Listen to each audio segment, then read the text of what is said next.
I check the live stream has started. Thank you. Well, I would like to welcome you once more and properly to today's meeting, and sunshine is greeting us as well, even better. If the fire alarm sounds, please leave the building by the nearest exit and proceed to the assembly area in the car park in the front of the hotel. Please note that the Council is webcasting this meeting live on the internet and making an official recording. The recording forms part of the public record of the meeting and will be available on the Council's website. Can members please ensure mobile phones are turned off and to silent, and that background noise is kept to a minimum.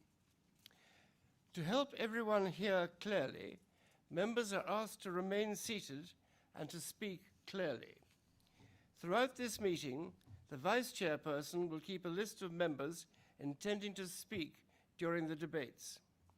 The Vice Chairperson will call the next speaker during debates and will announce your microphone number on the desk before you. When you are called to speak, please raise your microphone number to be announced, and this will ensure your microphone will be turned on. I should also remind everyone that filming, photography, and recording of this meeting is permitted, provided that it does not disrupt the business of the meeting. If there are any members of the public who do not wish to be filmed or photographed, and you have not already informed a member of staff, please raise your hand now so that any such photographer or cameraman may be aware. Contributions to the meeting will be timed in accordance with the time limits for debates. When your time is up, I will ask you to finish the sentence you're on and then stop speaking. And before I move on, can I check if any members are in attendance? I believe we have councillors. No. I want attendances as well. Attendance remotely. Sorry. We've got Councillor Paul Andrews. And Councillor Gemma Davis. So they are part of the meeting. And then, please can I check that those members in attendance remotely are able to see and hear the meeting? Councillor Paul Andrews. Can you see and hear? And clearly see you. No. Can you hear me? Yes. I can see and hear you. Councillor Thank Gemma you. Davis, can you see and hear me? I can see and hear you, Chair. Thank you very much. And these members attending remotely are unable to vote, but I am allowing them to participate in debates. Members in remote attendance at the meeting will need to raise their virtual hand in Zoom to indicate they intend to speak. I will take all speakers in order of hands being raised. And lastly, in a small change to the arrangements for the leaders' report, I will seek to group questions from members under the topic headings contained in the report. During questioning under the leaders' report, I will go through each of the topic headings and ask members to indicate if they wish to ask a question. I remind members that it is one question per member under this item. And we will, I hope, have a pause after the leaders' report for rest, recreation, and refreshment. Well, at least refreshment. Sorry? Any kind of recreation you choose to have, preferably decent and quiet. Thank you. Agenda item 1, apologies for absence. I have received apologies from Councillors Hardwick, Graham Jones, who is now in attendance, and Councillor Gemma Davis is also in attendance, Councillor Dave Bolter, and Councillor Kenyon, who is not in attendance, I believe. Item 2, declarations of interest. The next item is to receive any declarations of interest by members in respect of items on this agenda. Members who have declared an interest and withdrawn from the meeting will be readmitted once that item has been concluded. Do any members have any interests to declare? Councillor Tillett. Numbers. Microphone. Thank you, Chair. Number 7. Thank you, Chair. Just for complete openness, given that the position of the RSPCA is stated in motion 2, I am not only a member of the National RSPCA, but also a long-term trustee of the Herefordshire branch. Thank you. Thank you very much. Item 3, minutes. Chairman. Oh, sorry. Councillor Swinglehurst, we missed you. Thank you, Mr. Chairman. So just for completeness, on the notice of motion regarding water protection zones, I'm the chair of the Nutrient Management Board. Thank you. That'd be a non-pecuniary and possible. Item 3 again, the minutes. To approve and sign the minutes of the ordinary meeting of council held on not the 8th of October, but the 8th of September, 8th of December, yes. No matters of accuracy have been notified to the monitoring officer. Members, are you in agreement with the minutes of the meetings held on that date? Can you just show, please? Thank you very much. That is approved. I shall sign them later. Item 4, Chairman and Chief Executive's announcements. And please find attached the Chairman and Chief Executive's announcements from page 33 of the agenda. I have been quite busy, especially since our restrictions have been eased. I'm still very impressed by the number of people coming forward to become citizens of Great Britain and of Herefordshire, of course. And I'm very delighted to present them with a little apple made from a Herefordshire apple tree and carved beautifully, and it is much appreciated by all those receiving them. Chief Executive, do you have any announcements you wish to make? Thank you, Chairman. Yes, just a few things to add to and update the report. On the recruitment process, to confirm that Ross Cook, the new Corporate Director of Economy and Environment, will be joining us soon on the 14th of February. And Matthew Pearce, the newly appointed Director of Public Health, will be joining us on the 14th of March. And that we have begun the interview process for the appointment of the Corporate Director for Community Wellbeing over the next few weeks, and I will keep you informed of progress as we go along with that one. But I did want to take the opportunity, as since providing the report, we've had the news that our City Solicitor and Director of Legal and Governance, Claire Ward, will be leaving us for a new opportunity. And whilst we will begin the process for her replacement, I think it would be it's important that we just take the time to recognise the level of experience, capability that Claire brings to her role, and not just as a monitoring officer, but as our Director of Legal Services, and the way that she does that with dignity and good grace throughout all of her duties. We will have the opportunity to say thank you and wish her well before she leaves us, but I did think it was appropriate just to take a moment to let members know what the plans and proposals are for Claire and the opportunities we will have to wish her well as she goes forward. Thank you, Chairman. Thank you, Chief Executive, and I will certainly second all your remarks.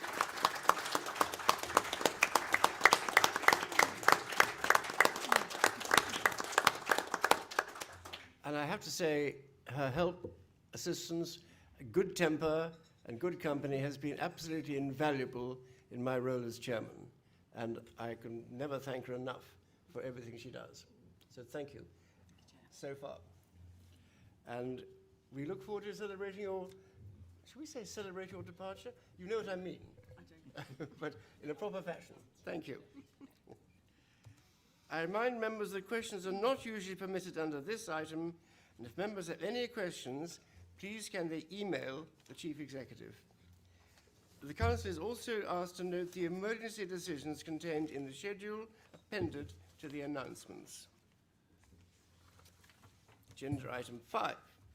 Questions from members of the public. There have been 4 questions submitted under this item. The questions and responses have been published as a supplement on the 27th of January. And do we have any people in attendance who have made a question? I think not. We do have those supplementary questions. First one is from Mr. Gillam. Mr. Mackay. He's no, he didn't make any. No, he's not made. Unusually, he's made no supplementary question. But Mr. Gillam, and thank you for your reply, he says, and you say that it would not be lawful or wise to introduce a blanket moratorium on IPUs that are the real source of the problem. Yet for 2 years, the Council have had a moratorium on housing development in place. Can you please explain this inconsistency? You also refer to the supplementary planning document that the Council are producing. Can you provide a definitive date by which that will be published? It's been promised for 2 years already. We already have the evidence from Natural England and APIS data that show that the nutrient budgets are being exceeded in the Y. Can you please explain why you then need to ask officers to consider whether a nutrient budget could be developed for the Y catchment? And I think that is the Cabinet Member for Finance, Corporate Services and Planning. Councillor Harvey.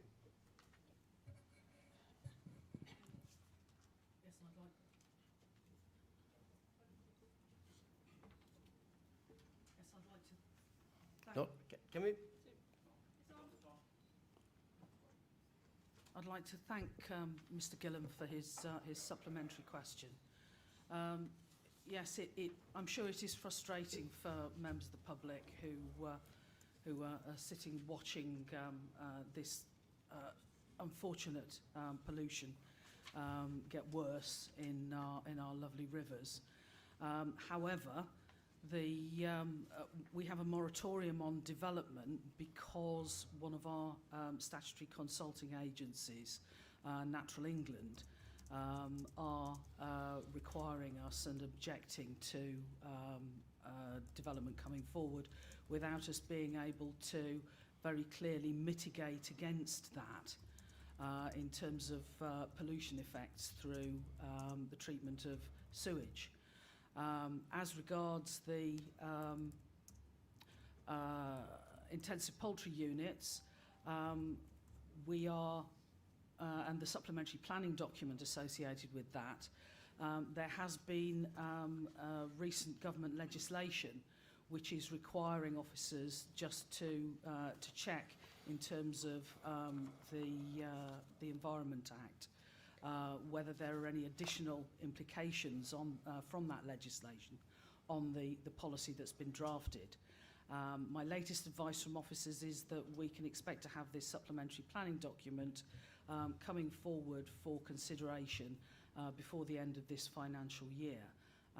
And so I'm hopeful that we'll be in a position fairly shortly to have that and possibly the other supplementary document in development in place. But just for completeness, I will offer Mr. Gillam a written response to make sure that all of the points in his supplementary are adequately covered. Thank you very much, Councillor.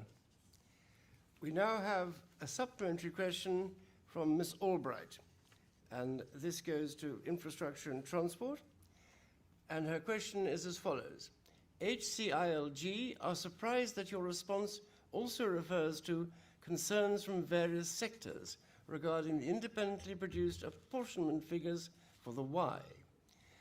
The recently completed Refocus study, supported by the Y and Ask Foundation, showed that 71% of the total phosphate loss to water in the Y catchment comes from the agricultural sector, which is an increase on the SAGES apportionment of 65% and on the original 50-50% apportionment used to justify the housing moratorium in 2019. Your response seems to cast doubts over the current scientifically prepared apportionment and subsequent recommendations, but without providing robust and alternative evidence.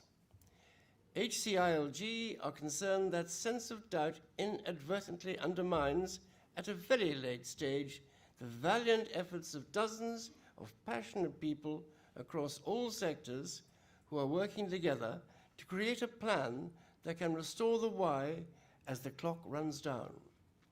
Are Herefordshire councils saying that they do not have confidence in the apportionment and data currently provided, or in the recommendations made by the EAC report and refocused documents, and therefore they have plans to collect and submit their own data and apportionment instead? If so, a timescale for this will be useful, as it will be needed urgently to inform actions going forward. Time is not on our side. Cabinet Member for Infrastructure and Transport, please. Thank you, Chairman. The simple answer is poor wording on my part, Ms Albright. That relates to the fact that we haven't had good data coming from our agencies over the last, well, probably 10 years, and certainly in the last 4 or 5 years that we've all been battling together on this issue. So, no, I do respect and I think that the work being done by citizen science and other information gatherers, which is actually tacitly approved by the EA, is perfectly acceptable. That is not the question. The question is around the statutory agencies' ability to focus and to respond to that. So, poor choice of words. Thank you. Thank you, Councillor. We now have a supplementary question from Mr. Wood, and this again goes to Infrastructure and Transport.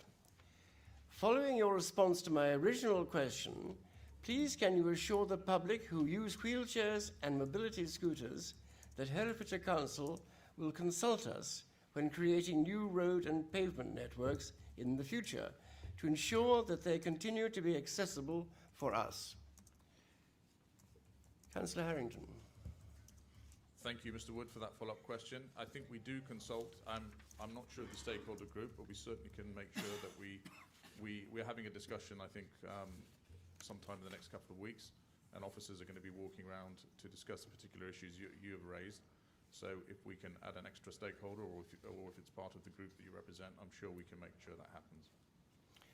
Thank you very much. And item 6, questions from members of the Council. There's been one question submitted by a member of the Council. The question and response has been published as a supplement on the 27th of January. Members are allowed one supplementary question, and any supplementary question must arise from the original question and the response provided and must not exceed 1 minute in length. Councillor Shaw. Thank you, Chair. I thank the Cabinet Member for both the tenor and content of their reply.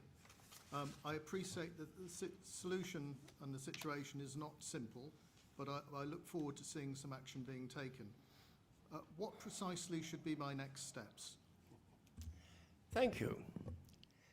I think Councillor Harrington? Yes, thank you, Councillor Shaw. I have a briefing on this with the fellow Cabinet Member, and as soon as that's done, we'll be having a briefing with you. In fact, I don't see why we don't have you in on that briefing. That's your next step.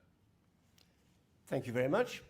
Councillor Shaw, there you are. Now we come to item 7, review of Statement of Community Involvement, SCI, and to approve the adoption of the Herefordshire Council's revised Statement of Community Involvement. Please find the report from page 39 in the agenda pack. The Cabinet Member Finance, Corporate Services and Planning, as the proposer, will move and introduce the report, and she has 5 minutes for that. And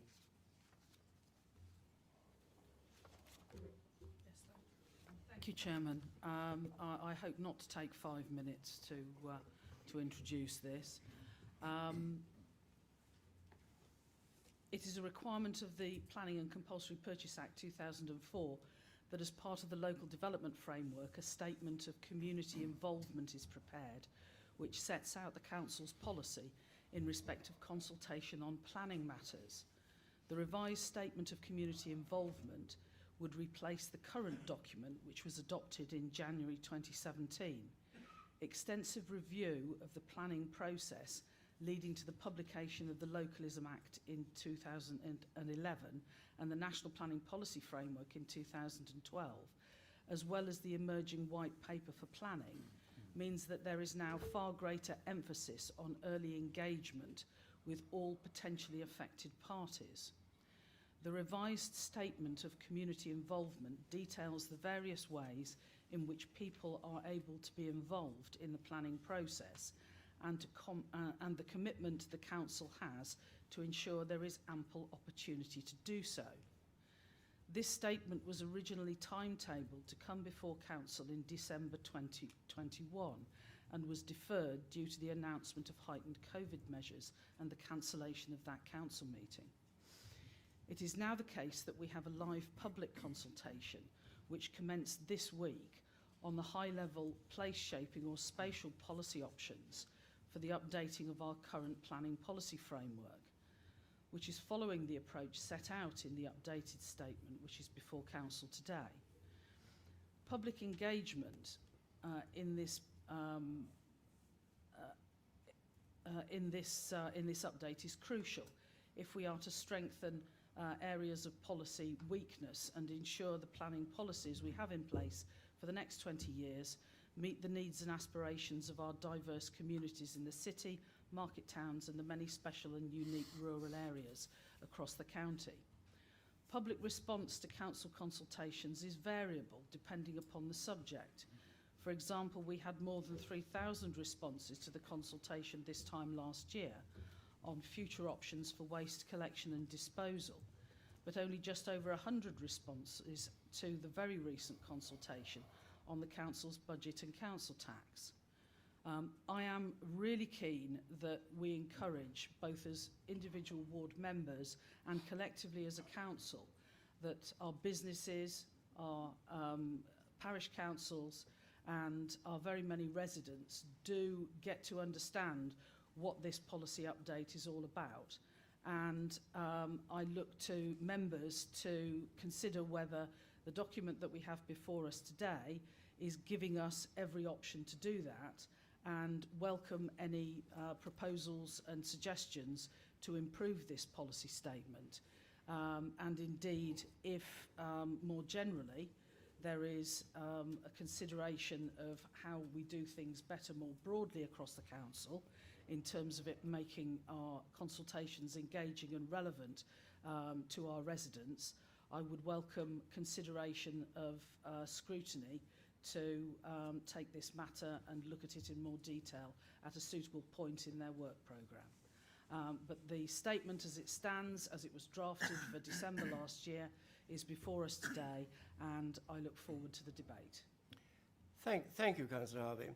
The report now needs to be seconded. Do you have a seconder? Yes, I do. Councillor It's Harrington. Councillor Harrington. Thank you. And you will second the report. And Councillor, do you wish to speak now or after the debate? After. Right, thank you. And we'll now move to the debate. Members are entitled to speak once during the debate for 3 minutes. Cabinet members responding to specific questions have a 2-minute time limit. And the Vice Chairperson will be keeping a list of members who wish to speak during the debate. Please can members indicate to the Vice Chairperson if they intend to speak. And they have 3 minutes each, just to remind you.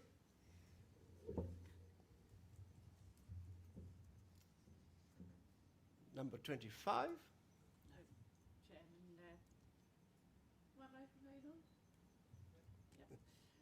First speaker is Councillor Hewitt, microphone number 9.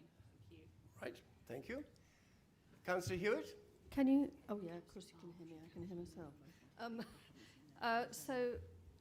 It's a question really, because lots of questions have arisen amongst my parish councils regarding there are 2 questions. The consultation that's been sent round about whether the core strategy has aided them, and lots of them feel at a loss to know whether the core strategy, to know the core strategy enough, and to also know whether the terms that are used in the core strategy are helping them.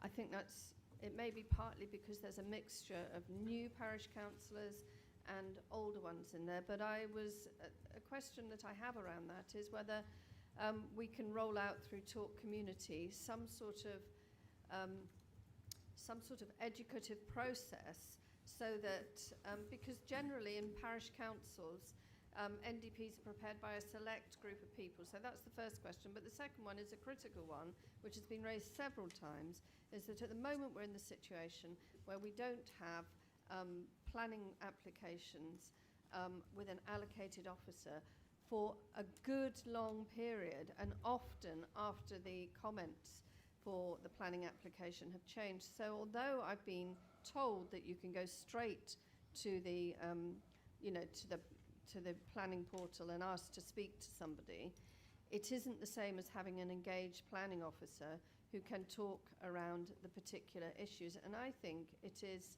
retrograde or sort of preventative to actual local engagement. I wonder whether there's something quickly, I know we're under pressure with staffing and planning, I wonder whether there's something that we can quickly do about that to make sure that allocations have an officer that can be spoken with and engaged with earlier. So 2 questions: education around the core strategy for parish councils, and or possibly through talk community to get more engagement, and an allocated officer. Can we see any change in that being promptly done, please? Thank you, Councillor.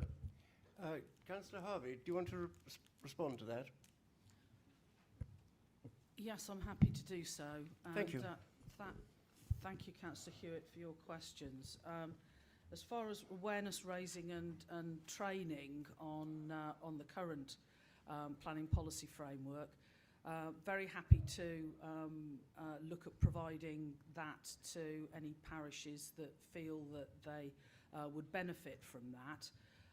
Please do get in touch through your ward member if you feel that that's something that would assist you in engaging with the current consultation, and also considering whether the existing planning policy framework is having its Ronseal moment and doing what it says on the tin for you.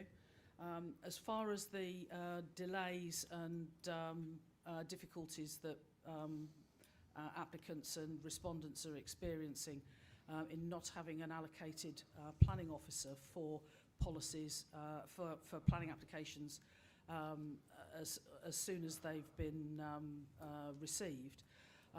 We are, I understand, this week going to be agreeing a process for dealing with the backlog, which will be hopefully seeing the backlog completed and dealt with by the end of this financial year.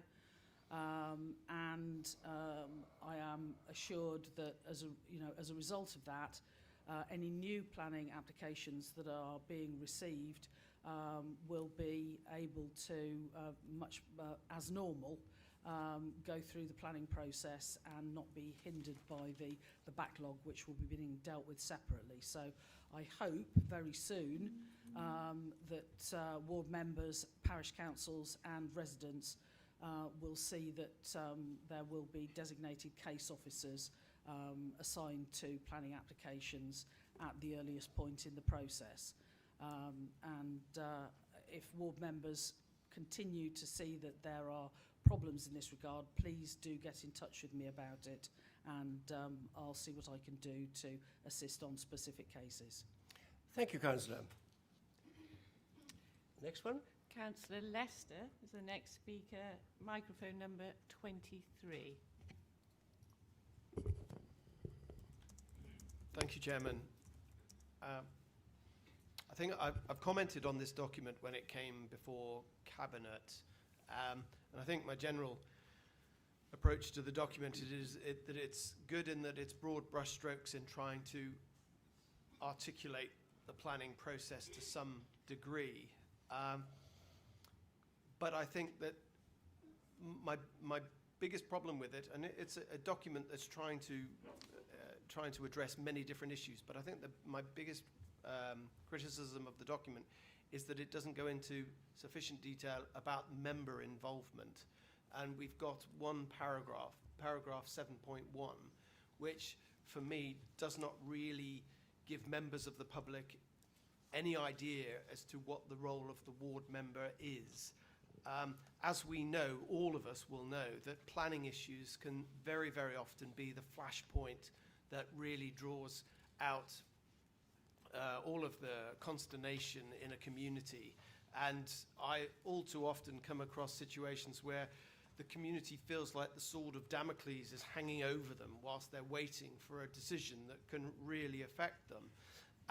And it's knowing what role the member can play in trying to deal with that situation, or even knowing that a member plays a very pivotal role, an important role in the planning application process if they're a member of planning committee.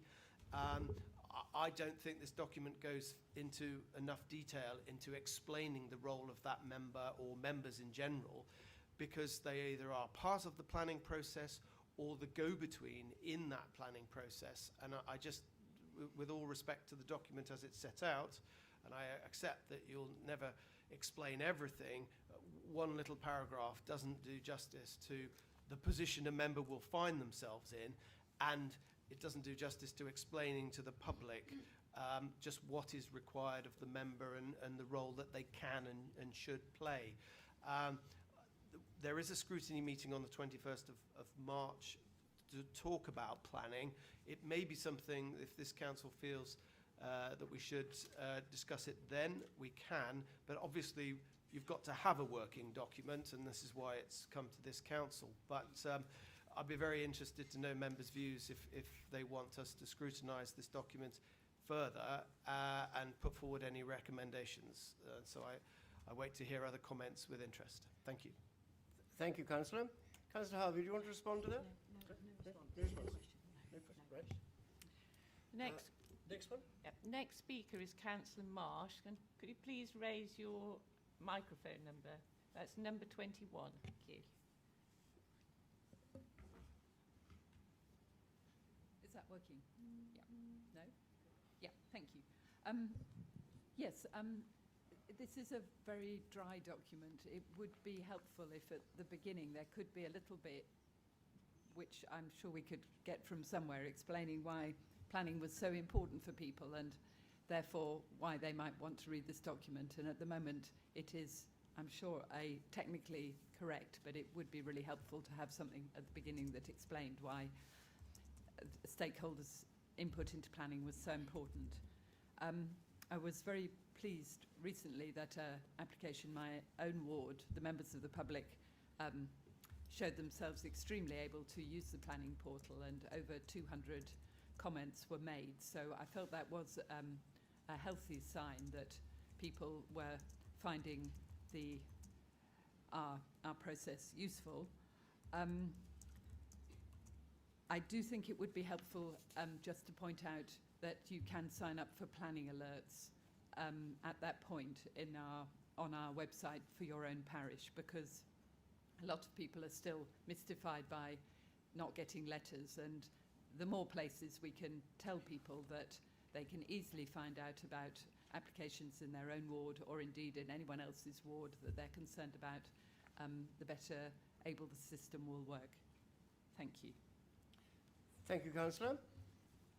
Next, please. Next speaker is Councillor Gandhi, microphone number 25. Thank you.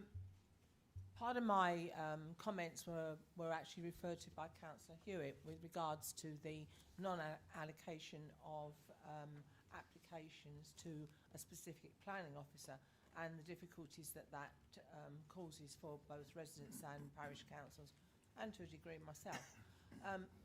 And I was pleased to hear that from Councillor Harvey that we are looking to ease the backlog. I had a case in my own ward only this week with an application which has been outstanding and not been even looked at, dating back to October, and I requested that it be brought forward because of special circumstances, and then when it was brought forward it was actually being refused, and so that applicant has now got to go back and start the process all over again. And I think 4 months is I think it's far too long, and I would be interested to know whether or if how many applications have been determined as a result of non-determination, because we are definitely well outside our statutory requirement for these applications. The other point I'd like to make, there doesn't appear to be, and I may have missed it, but I can't find it, anything about the involvement of residents or parish councils with regards to either enforcement issues where no planning permission has been sought, or where planning conditions are not being complied with.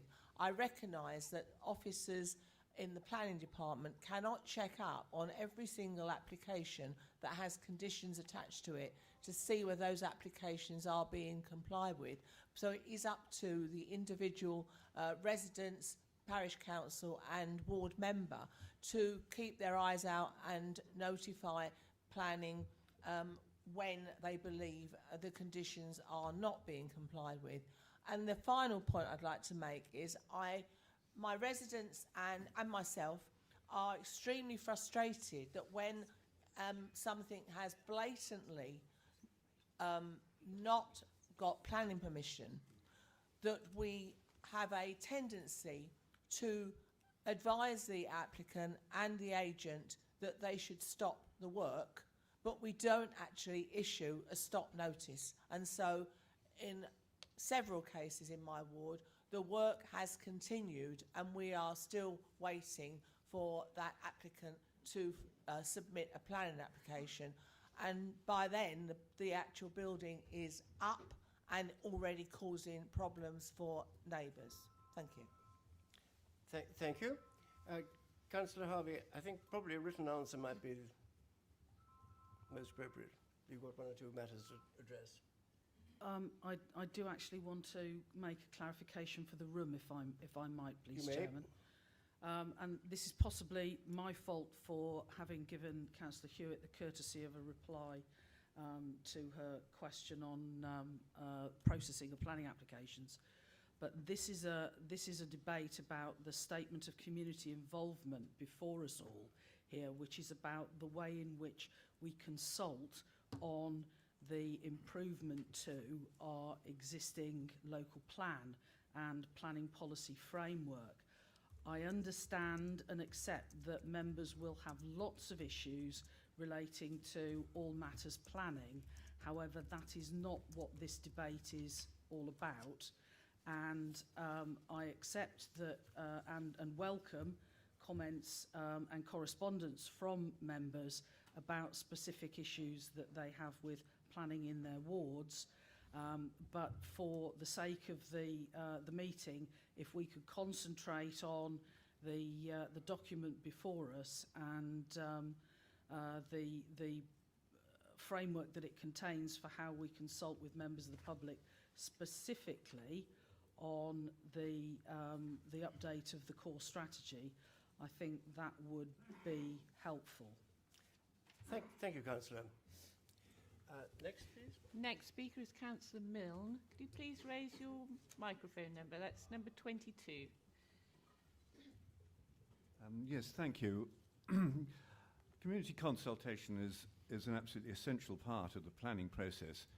And in respect of this, Civic Voice, the umbrella body nationally for the civic trust movement, commissioned from the University of Reading last year a very influential paper called Paper Tigers, a critical review of SCIs nationally. They looked at 164 of these that local authorities had produced, and it was published in October, so just in time for members' consultation of this document, which Susie Gilson put out in November. I think the main observations that the University of Reading had of SCIs was that they tend to be rather vague, imprecise, somewhat process-driven, not terribly measurable against the sort of specific, achievable, realistic, timely targets that we would like necessarily to see. They don't necessarily have deliberative actions embodied within them, things like setting up panels and forums and focus groups and so on. And they certainly very often fail on systems for following up and monitoring performance. I'm not saying this of Herefordshire's, but it's not spectacularly good in any of these areas. It is, I think, easy to improve if we could make reference specifically to the gunning principles. These, to remind members, are that consultation is taking place at a formative stage, sufficient information is given to give intelligent consideration, adequate time for response, and a conscientious consideration given to those responses. And that I think, members of the public find is probably the most irritating thing about any consultation process is local authorities' perceived failure to observe those gunning principles. I just want to finish off by asking if in the at 3.2 on page 4 of the document, page 48 of the pack, the main groups to be consulted could include, and this to forgive Susie is probably an omission we can understand, to include the Citizens' Assembly, because obviously that's come along a little later. And I think if we can make use of the Citizens' Assembly, the recommendations which we would hope come out of it, which could be very timely for our revision of the local plan core strategy, I would certainly like to see that embodied there. And as I'm looking at it, actually, finally, there's one other omission in that those Thank main you, groups. But Councillor I'll Mills. come. I won't say. I will. Finish off, please, your I will sentence. finish there, Chair, but communicate any further detail in writing. Thank you. Thank you very much. I'm sure your points are noted. Do we have the next question? Yes, the next speaker is Councillor James, microphone number 4. Thank you, Chair. It's merely a question of clarification. Councillor Harvey, and I realise I don't want to go down this road of the planning backlog, etc., but she did actually say that later this week or next week that resources would be put in place in order to wipe out the planning backlog by the end of this financial year. I assume she really meant begin the process of ending the backlog. Thank you. Councillor Harvey, do you wish to respond to that? From what I've been advised by officers, I stand by my original comment. Thank you. Can we have the next speaker, please? Next speaker is Councillor Fagan, microphone number 20. Thank you. I just wanted to say actually that I welcome this document. I think it would be really handy to have a dummies guide to planning in Herefordshire that could be accessible to residents in the county. I know that the CPRE have a page specific to Herefordshire, but it would be handy. It is one of the issues that come up a lot, is that people don't actually know how to engage with the planning process until something sort of lands on their doorstep. So if we could potentially include that in the communications, that would be really helpful. Thanks. Thank you. Next speaker is Councillor Howells, microphone number 5. Thank you, Chairman. Interesting, important document. I'm sure we all feel that more community involvement is much needed, and anything we can do to improve that is obviously very important and helpful. I'd like to also raise the issue of community involvement in planning, and I think there is some sort of conflict between Section 9 of community involvement in planning and Section 10 neighbourhood plans. And I think that equality of making sure that people are aware of the planning process and are involved in it and what they can expect to get out of the planning process. And I think there are some conflicts between the two. And one in particular I raised where under planning it says things that normally aren't taken into account are, for example, views. And yet, as chair of our neighbourhood development plan and employing a landscape consultant, we've been encouraged to say, let's protect the important views. We've had quite a lot of community involvement in just that, and people express the views they want to preserve. And in a rural environment, preserving views is really important. So I think people feel quite frustrated when they've been involved in issues that they feel they can make a difference on, and very often planning say, well, that doesn't work.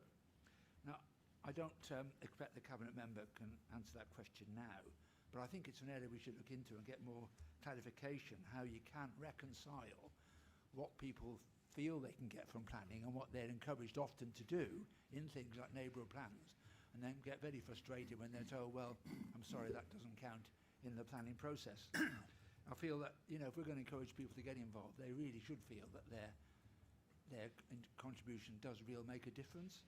And I think it's apparent that there are real inconsistencies, which actually makes that quite difficult to show at times.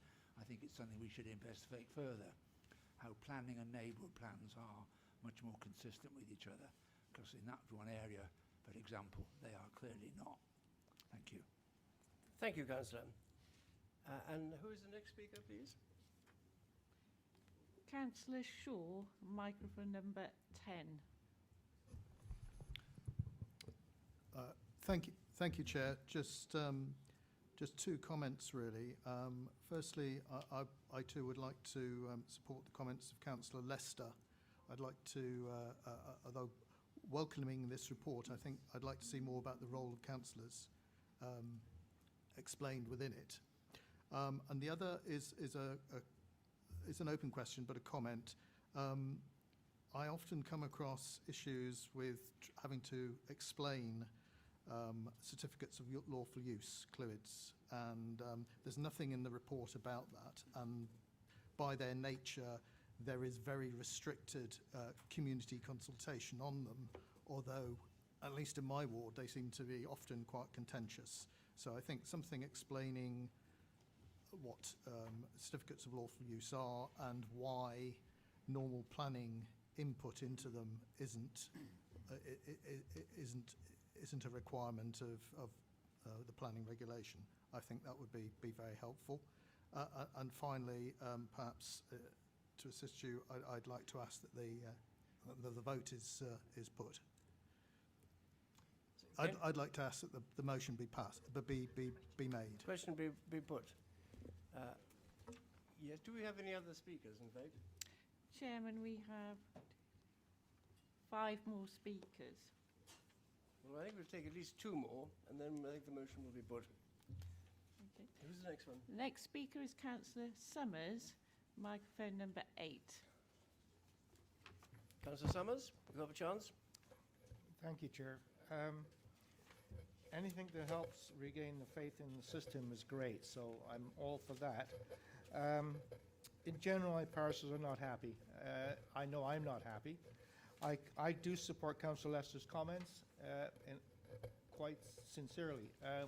There are some issues there. I was hoping this would, well, planning would come to scrutiny much earlier than where it is now. So I would, although I agree we need this, I would prefer it to go to scrutiny before anything else happens. Thank you. Thank you, Councillor. Next one? Next one is Councillor Simons, microphone number 6. Councillor Simons, off you go. Yes, thank you. I've got a specific request in relation to section 6 around communications within the document. And that relates to any development other than individual householder applications should be posted on the relevant Facebook page for each market, town and parish. The reason for this is that we've all experienced the chatter that goes on with the major developments. People express lots of opinions around social media, virtually none of which is actually captured in the formal planning process. So I'd like to request that a very specific action that all those items are posted on the relevant Facebook boards, with including links to the planning portal, so that at least a proportion of our residents will be encouraged to actually share their comments, if you like, within the formal process as opposed to just on social media. Thank you. Thank you, Councillor. I think we've had a fairly fair exposition and debate on this. Councillor Harrington. You got who? Oh, sorry, yes, of course. I do apologise that. Do you have a seconder for your proposal? That you do? Councillor Durkin. Yeah, I think it has been sufficiently debated. Councillor Hannon, you would lose your right to speak, I'm afraid. Fine. Do you know there's people online waiting to speak, Chairman? That's all. We know. Okay, thank you. Do we? You've decided it's been sufficiently Yes. debated, so therefore you will allow that motion to be put, and therefore you now go to the vote. Right. I think we have sufficiently debated this, and I will ask now that the motion be put. I will call the vote. Members are asked to clearly raise their hands to indicate if they are for, against, or abstain for the recommendations. All in favour?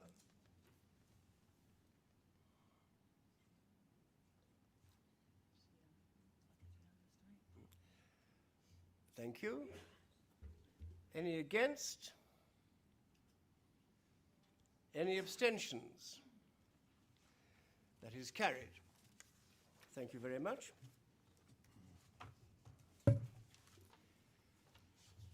Now we come to item 8, retender of external audit contracts. For the Council to approve the retender of the external audit contract as recommended by the Audit and Governance Committee at their meeting held on the 24th of November 2021. Please find the report from page 63 in the agenda pack. The Chairperson, Audit and Governance Committee, as the proposer, will move and introduce the report, and they have 5 minutes. Councillor Shaw. Thank you, Chair. I'll be brief. Fellow councillors, one of the responsibilities of your Audit and Governance Committee is to recommend to Council the process for the reappointment of external auditors.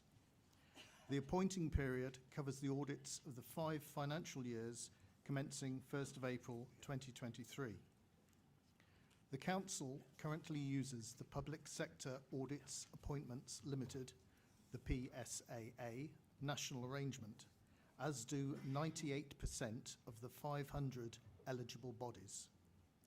Our neighbouring authorities have not indicated any appetite to establish a regional procurement arrangement. For the reasons detailed in the report, opting into the national arrangement is considered a sensible option to meet the requirements for an external audit service. The full rationale for opting in are laid out in paragraphs 11 to 23 of the report. It was the unanimous view of your Audit and Governance Committee that we recommend to you joining the Public Sector Appointments Body as the route to retender for the Council's external audit services for the next 5 years. I can advise that Rob Whiteman, the CEO of CIPFA, that is the Chartered Institute of Public Finance and Accountancy, also recommends that eligible bodies opt in to the PSAA National Scheme for Auditor Appointments. And I note that as of the 21st of January this year, 120 bodies have already decided to opt in, and a further 68 bodies have indicated that they intend to do so. Accordingly, I commend to Council the adoption of recommendations A and B in the paper before you. Thank you, Councillor. The report now needs to be seconded. Councillor Bilderson, Vice Chairperson, Audit and Governance Committee, I believe you will second the report. And Councillor Bilderson, do you wish to speak now or after the debate? After. Thank you very much. Remember to keep your comments absolutely relevant to this particular item. Don't go wandering off into channels that are not relevant, please. Do we have any speakers? Not at the moment, Chairman. One speaker we have. Councillor Hewitt, number 9. So Off you go. Basically, this is a question of clarification for members of the public who are looking at this or listening to it. When we audit the local authority, are we auditing value for money? Are we auditing just to make sure that the accounts are right, or are we auditing delivery and quality of service? I mean, it's possibly all those things, but I'd be interested to know the scope of the work for myself. Councillor, we are talking about the retender of the external audit contracts. I think perhaps you're wandering a little bit. Okay, accepted, Chair. I just think when people are looking at us spending money on something, they need to know what it's about, so it's just a bit of clarification. Thank you, but I think thanks for your comments, and I think we should send down a note to all councillors as to your concerns and the answers to them. I hope that will be satisfactory. Do we have any more? Yes, Councillor James, microphone number 4. As a believer in the principle of the bleeding obvious, can I move that the motion be put? Do you I think we have very few people wishing to speak on this matter, I think. Do we have a seconder for your Councillor Durkin? Councillor Phillips is trying to get in. Right. Do we have a feeling in the room? Oh, Councillor Marsh, I'll give you a chance to speak, and then we'll put the motion.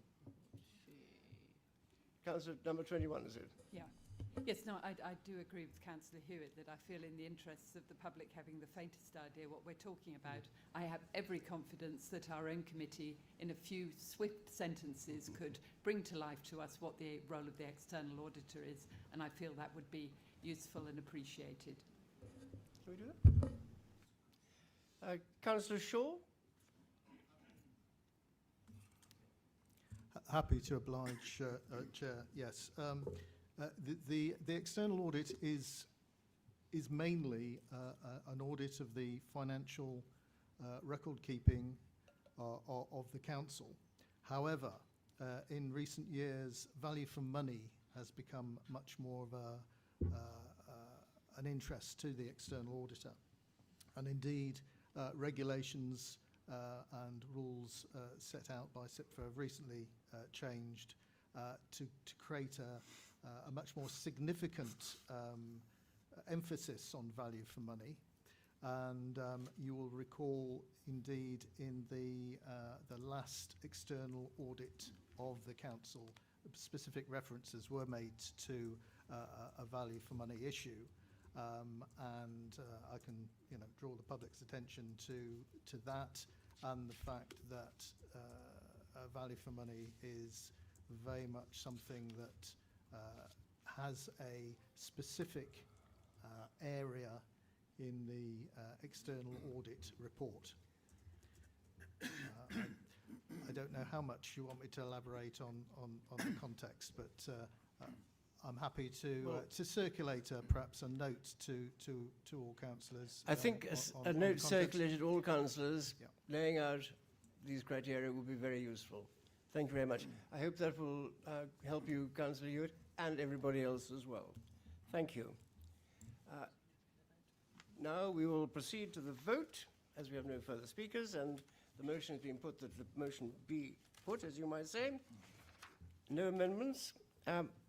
I'll call the vote, and members are asked to clearly raise their hand to indicate if they are for, against, or abstain for the recommendation. All in favour?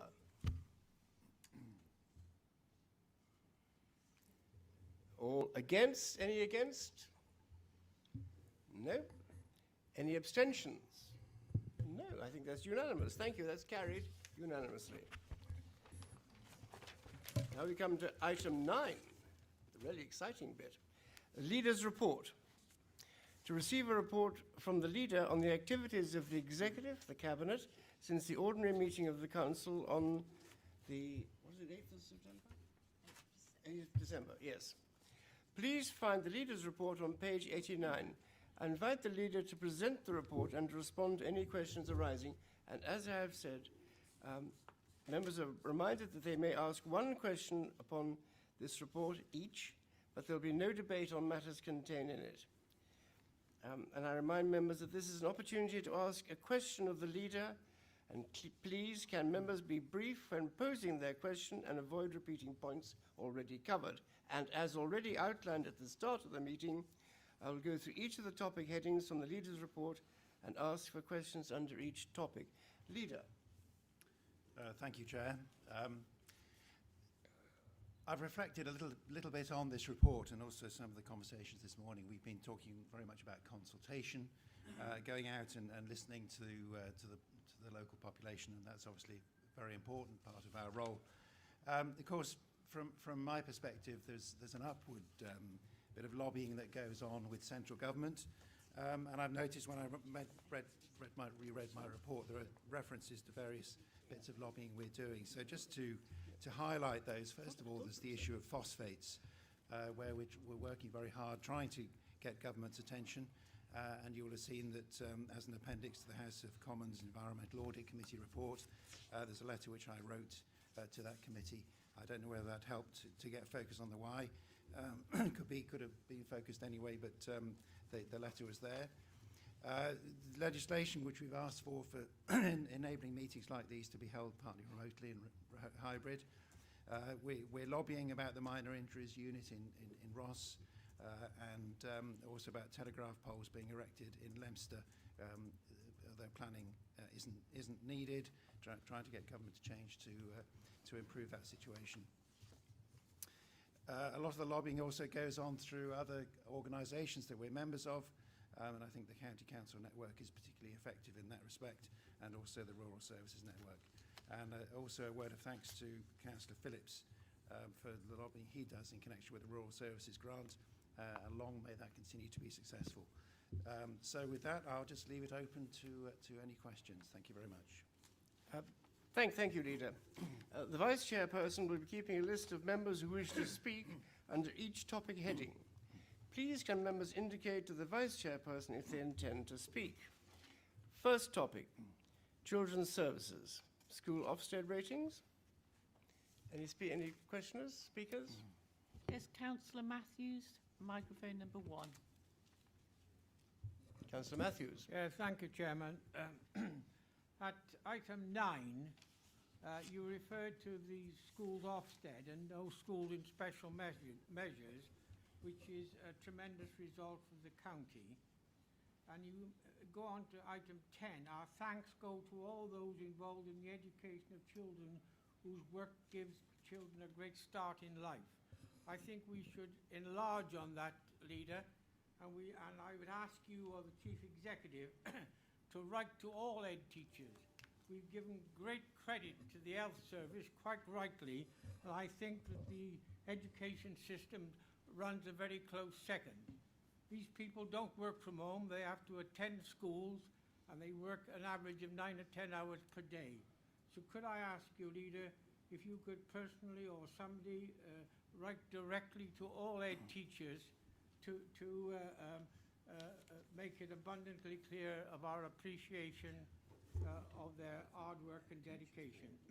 And just quickly, Chairman, the Leader says that he accompanied a social worker recently on some visits. Doing so brought issues to life. I've always been asking for closer supervision and support for frontline workers.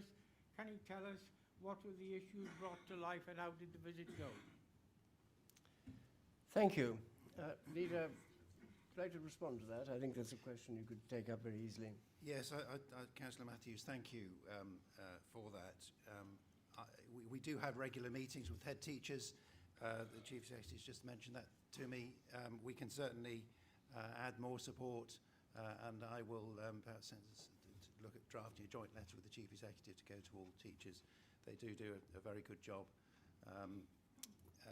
And I know at the moment there are particular issues with COVID, particularly with primary schools, and quite how they cope, I'm not sure, but we do have a very supportive community and supply teachers who fill in. the question about me going out,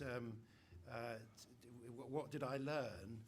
Well, it's just extraordinary, the complexity of some of these issues that they have to deal with.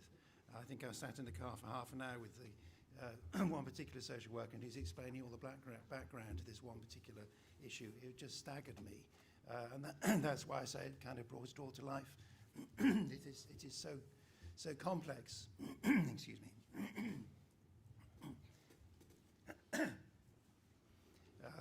So that was very exciting, very good. Sorry, my apologies. Thank you, Leader. Do you have any more questions or comments on children's services, school Ofsted ratings? No? Can we go to item 2, Children's Services Improvement Board update, page 71? Councillor Simons, microphone number 6. Councillor Simons? Thank you. Yes, Leader. Just obviously this council agreed back in April last year to implement a system of externally facilitated exit interviews for all persons leaving social care, children's social care, as in employment here. That obviously hasn't happened yet, so could you provide a report, if not now, certainly no later than the next full council meeting, explaining why that hasn't been implemented and what's happening to ensure it is implemented, please? Thank you. I'm sure that can be done. Yeah, I think I might just ask for a little bit of help with this one, because I think elsewhere in the report there's reference to the fact we can't insist on exit interviews. I think that's perhaps in the narrative from the questions from the last meeting. I'm looking at the monitoring officer, whether she... Right. So, yeah. Thank you. Can I just clarify, Chair? I understand we can't insist, but the point is we haven't actually put anything in place, as I understand it, to have an external exit interview as an option. Thank you. Thank you. Do we have another? Yes, we do. I don't know whether the Chief Councillor Executive Howells, wanted to comment on the process that has been put in place, and if not... I think, Chairman, if I can help there is a process in place in terms of conducting exit interviews for those staff who want to go through an exit interview process. That's being led through our HR team at this stage. Now, whether how much of that has been commissioned externally, I don't have the full detail of that, but I do know that we have conducted exit interviews for all staff who have left and have asked for an exit interview, and that is detailed in a separate piece of work and a report that I've been shared with. So perhaps we can. I know that was a matter that was raised by the Chair and Vice Chair of Scrutiny as to how they might consider that information, and I think that's perhaps something I can discuss with the Chair and Vice Chair of Scrutiny, how we take that forward. Thank you very much, Chief Executive. Councillor Howells.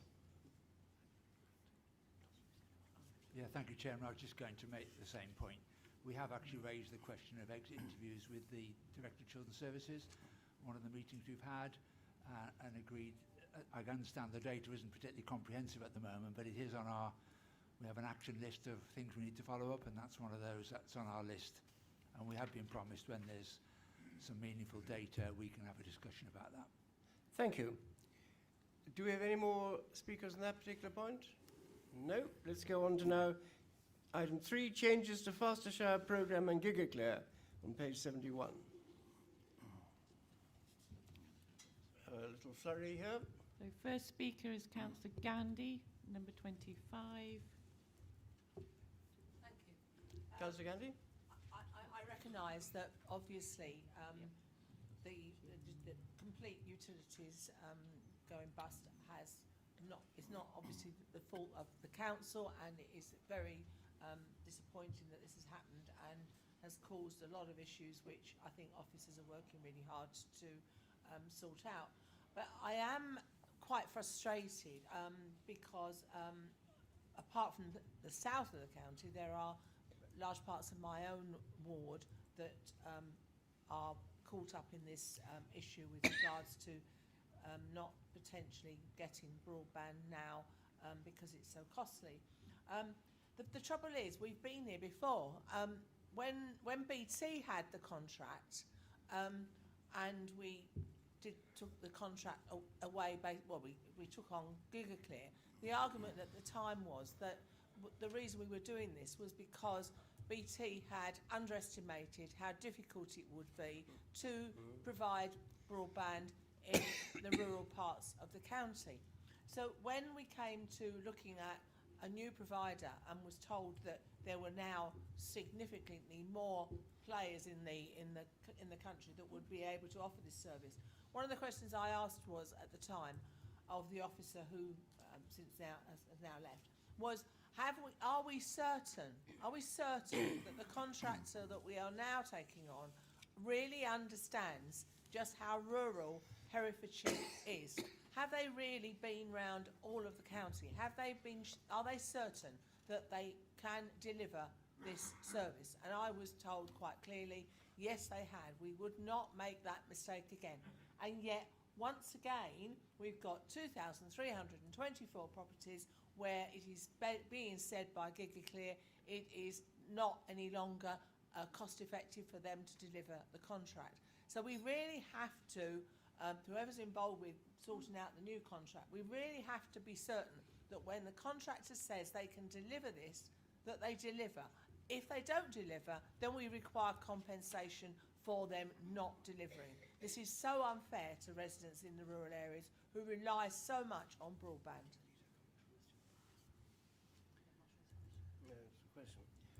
I think it's an interesting point, very important point you're making. I'm sure that your audience will follow that up. Next speaker, please. Would you like me to Well, comment? do you want to follow it up now? Strictly, yes. Well, between myself and Councillor Chowes, we might be able to come up with some sort of answer. I think you summarised it very well. The operator has found now that he can't do it, and actually the prospect of suing them would be a long, long way down the line. So a decision has been made in that respect, and I think that's in the public domain in a report which is probably referred to in this paper. I think that the providers in the future are more government-backed, which you can, are they going to actually support it entirely? We don't know, but I think we're still in negotiation about that. But I'll ask Councillor Chowes just to fill in a bit more detail, if she may. Thank you. Thank you. We have another speaker, I believe. So, Councillor Chowes. Oh, sorry, you number Councillor 29. Yeah. Hello? Is that what? Yeah. Thank you, Leader, and thank you, Councillor Gandhi, for your question. I completely share your frustration, Councillor Gandhi, with this. And in terms of the question of private companies failing to actually fulfil their contractual obligations for contracts that this council, under a previous administration, let to that company several years ago, it's very frustrating. And before reaching the final decision that we did, I asked for all avenues to be explored in terms of could we pursue compensation for lack of provision of service. Under the new arrangements, government is taking this into its kind of Project Gigabit programme. They are still going to be essentially looking to contract with the same universe of private sector contractors who are doing broadband. And actually, there's a bigger issue here, which is the fact that this really vital element of national infrastructure has been done for a number of years now nationally through a piecemeal, contract-based, multiple different private providers competing with each other to dig up the same bits of road in urban areas and failing to provide the service in the more difficult to reach rural areas. And so we have, towns in Herefordshire, in fact, where we have private companies competing over the same sets of households.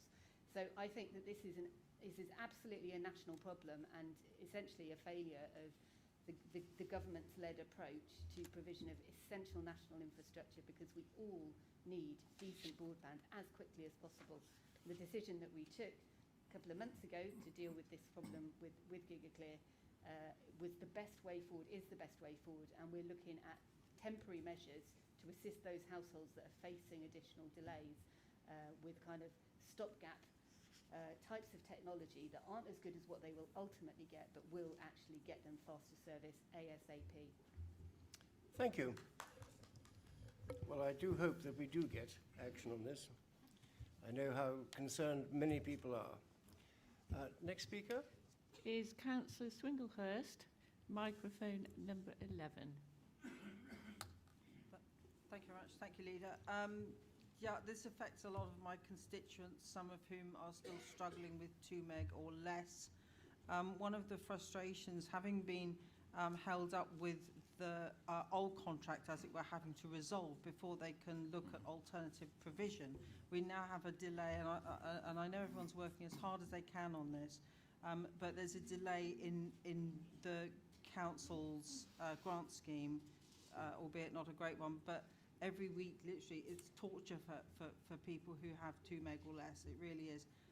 If there was some way of making the grant scheme retrospective so that once they've fallen out of the GigaClear contract, they could go and procure, and we could take a reasonable judgment on whether or not that was,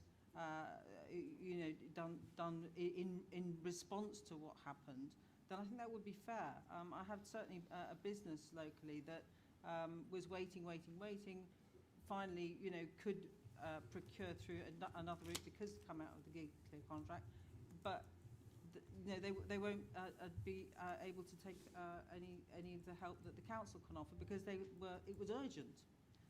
So in recognition of those sort of circumstances, could you please look at that again in terms of the ability to grant it retrospectively and to be flexible in the approach for straightforward 4G plus an antenna solution so that it can be done speedily, because people now have waited a very long time for this. Thank you. Thank you, Councillor. Yes, thank you, Councillor Swinglehurst. Yes, I think we should look at that. No promises whatsoever, and I'm not sure whether you need a written reply or whether this is enough, but no. We'll get the officers to have a look and see if that's a possibility. Thank you. Thank you. Next speaker. Is Councillor Shaw, microphone number 10. Councillor Shaw. Thank you, Leader, for your report. Really, I'm aware of at least one home in my ward which has a GigaClear connection pot outside their property, which missed the technical survey when it was done some 8 months or more ago. Now they're still waiting with no connection, with no date for their connection from GigaClear, while neighbours both sides have been enjoying a bumper access to streamed TV services and communication to the outside world for all of that time. And obviously, that home and the homeowner is very frustrated. And unfortunately, the frustration falls on my shoulders because I'm the de facto representative of Herefordshire Council in that area. I'd ask that we pressure GigaClear to, this cannot be an isolated case, to clearing up some of these, what will be very good customers for them, I'm sure, to pick them up and get them connected ASAP. Thank you. I hope that will happen. Thank you. Yes, thank you, Councillor Shaw. I think I'd encourage all residents in the county to raise issues either with their councillor or maybe send a letter to an officer in the council, a copy to the councillor, so that we can address this issue with GigaClear, because if it's more widespread, then we need to know about it, and it's through actually members of the community communicating with us that we can actually do something. If we don't hear from people, there's nothing we can do about it. Thank you. Next speaker. Next speaker is Councillor Ginman. Councillor Ginman. Number 12. Thank you, Chairman. Eloquently already I've heard Councillor Gandhi put across the point of the frustration. It would be remiss of me as a councillor in the south of the county, where most of the 2,324 people who can't get connected seem to lie. I am most grateful to the efforts that the leader and Councillor Chowns has been making to try to move this forward. But can I just raise with both and with all members that are in Cabinet or officers the appreciation of the deficit of not having this access. It is the failure to not have access to internet which is holding back business development, is holding back education. Over the last 2 years, the problems of that access with regard to the education of children who during lockdown period were not able to get online is most noticeable. And the comments from the Public Accounts Committee of the House of Commons only this last week that the target of 1 GPS 85% by 2025 was absolutely pie in the sky is not something that actually inspires us in thinking that we're even remotely going to get the projected levels as suggested at the moment. So I think we've got to think very radically as to how we provide, whether there's alternative methods of provision than digging up roads and putting in fibre. And can I urge that across the whole of the South, because I know this is a problem for Councillor Fagan, I know it is for Councillor Hewitt. These are major problems in our area, and we need to really press on MPs and, in fact, ministers, I think, that this is holding back the development in this area and is a major problem. Thank you. Thank you. Yeah, I know that our local MP in the South, he's very vociferous about this and trying to push it forward, but I don't know whether you've got any further comments, Councillor Chowns. Councillor Chowns? Thank you. Yeah. Hello? Microphone number 29. Thank you. Yes, Councillor Jinman, as Cabinet Member for the Economy, I completely concur with you. This infrastructure is absolutely essential. And as an individual who only got fast broadband about a year ago, I totally empathise with the frustrations of people who have the same situation that I had until only very recently. It is, it's a crying shame. Like I was saying earlier, it isn't just Herefordshire, but we're particularly badly affected because so much of our county is so rural. And with regards to the kind of alternative technologies and kind of plugging the gap solutions that you talked about, that's exactly what we've done with this decision. We said that we're not just going to kind of sit back and wait for Project Gigabit to eventually fix this problem. We are ourselves going to put in place schemes for technology that's specific to individual household circumstances. That might be mobile or whatever. There are a variety of options, but to try to help people get better service as soon as possible while they're waiting for the proper level of service that we all should be able to have. So, yeah. Thank you, Councillor. Next speaker. Next speaker is Councillor Hewitt, microphone number 9. Councillor Hewitt. I thank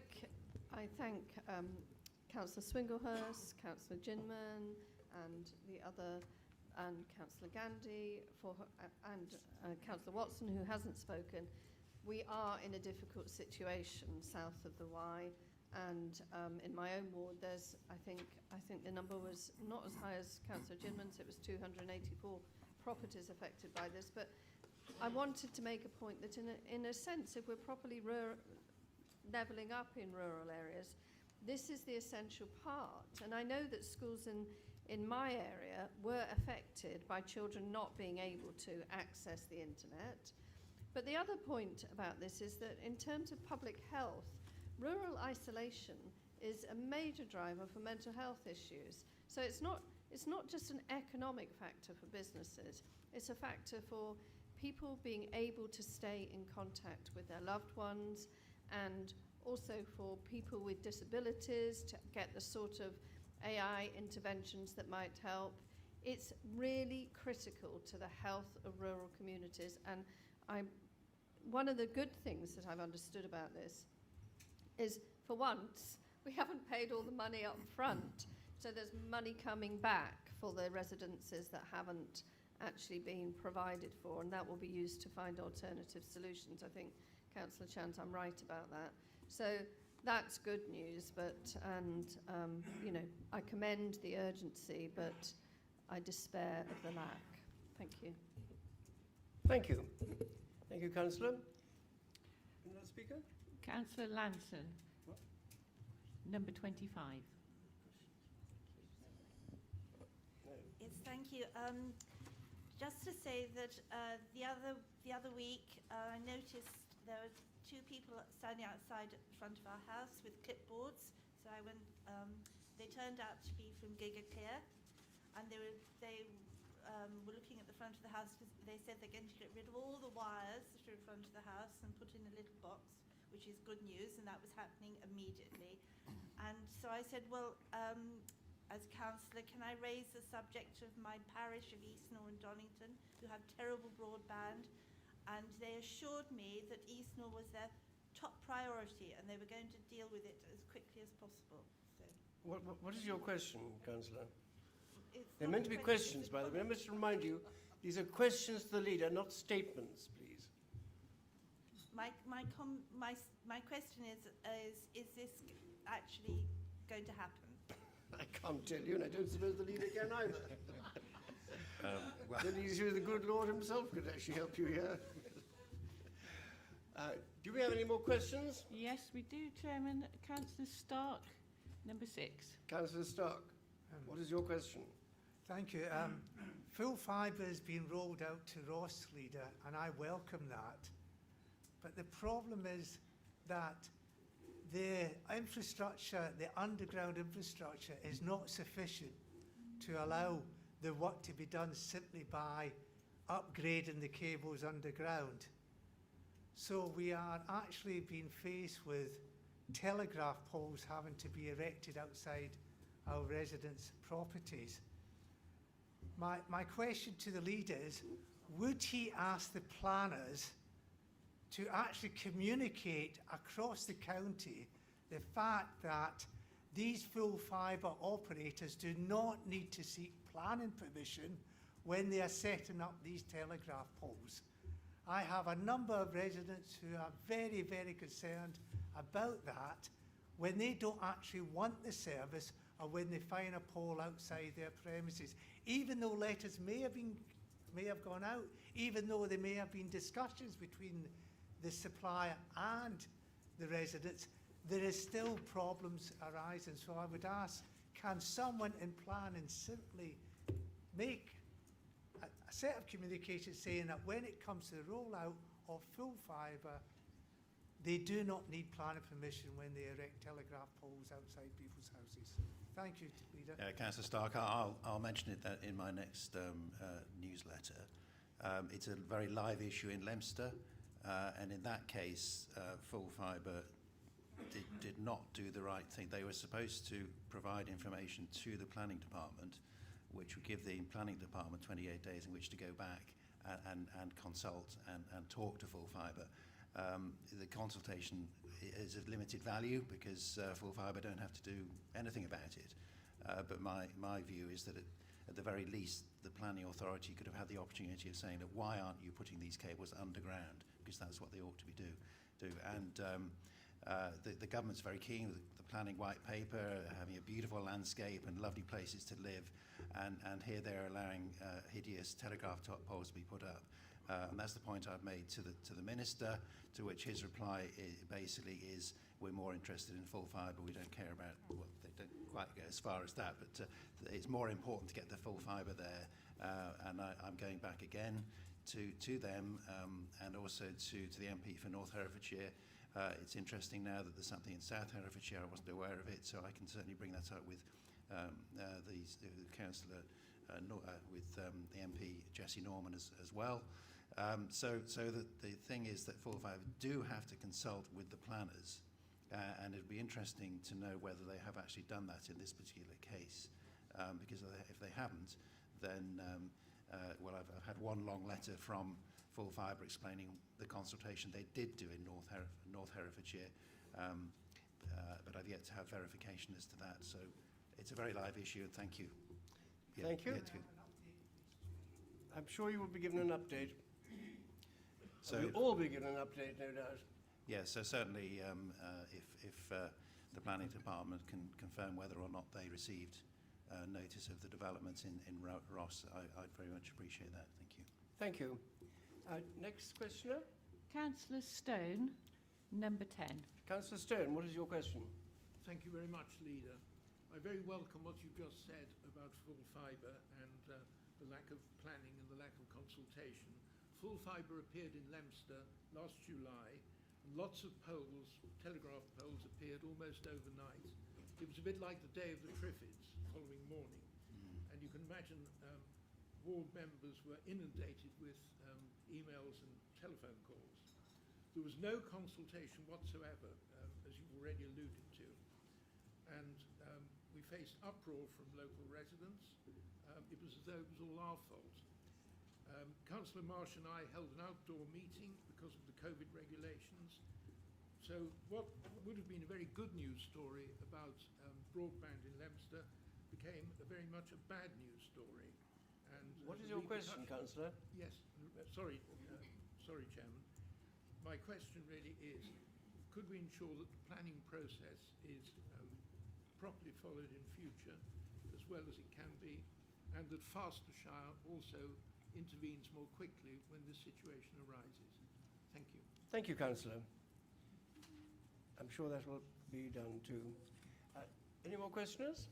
Final speaker is Councillor Johnson. Councillor Chowns, you want to respond to that, did you?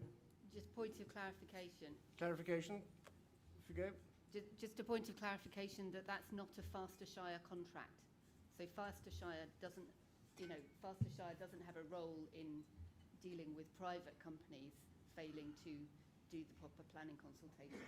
Just important to clarify that we have no direct control over them.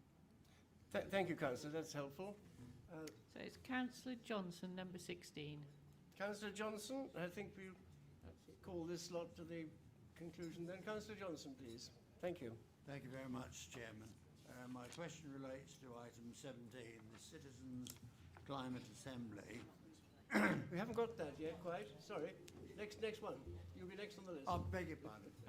That's all right. No. It's a new system we're trying. I think we've probably done Fastershire to death now. And can we move on to Citizens' Climate Emergency Assembly, please? Again, on page 71. Any questions? So, Councillor Johnson, number 16. My apologies. Sorry to stop you earlier on. My apologies, Chairman. Item 17 says that recommendations from the Assembly will be used to influence Council policy and spending priorities to help Herefordshire become zero carbon, nature rich. I'm not quite sure what nature rich means, but my question is this. Will those recommendations from the Assembly be brought to and discussed by full Council, or will they be used and decided upon at Cabinet level? Good question. Thank you. Leader.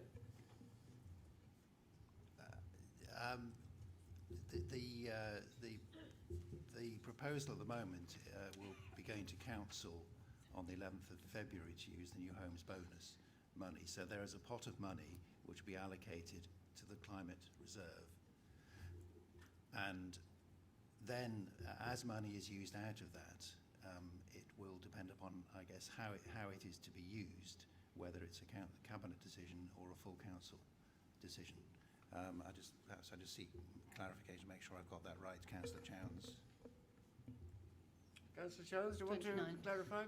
Yeah, thank you very much, Councillor Johnson, for your question and your interest in this.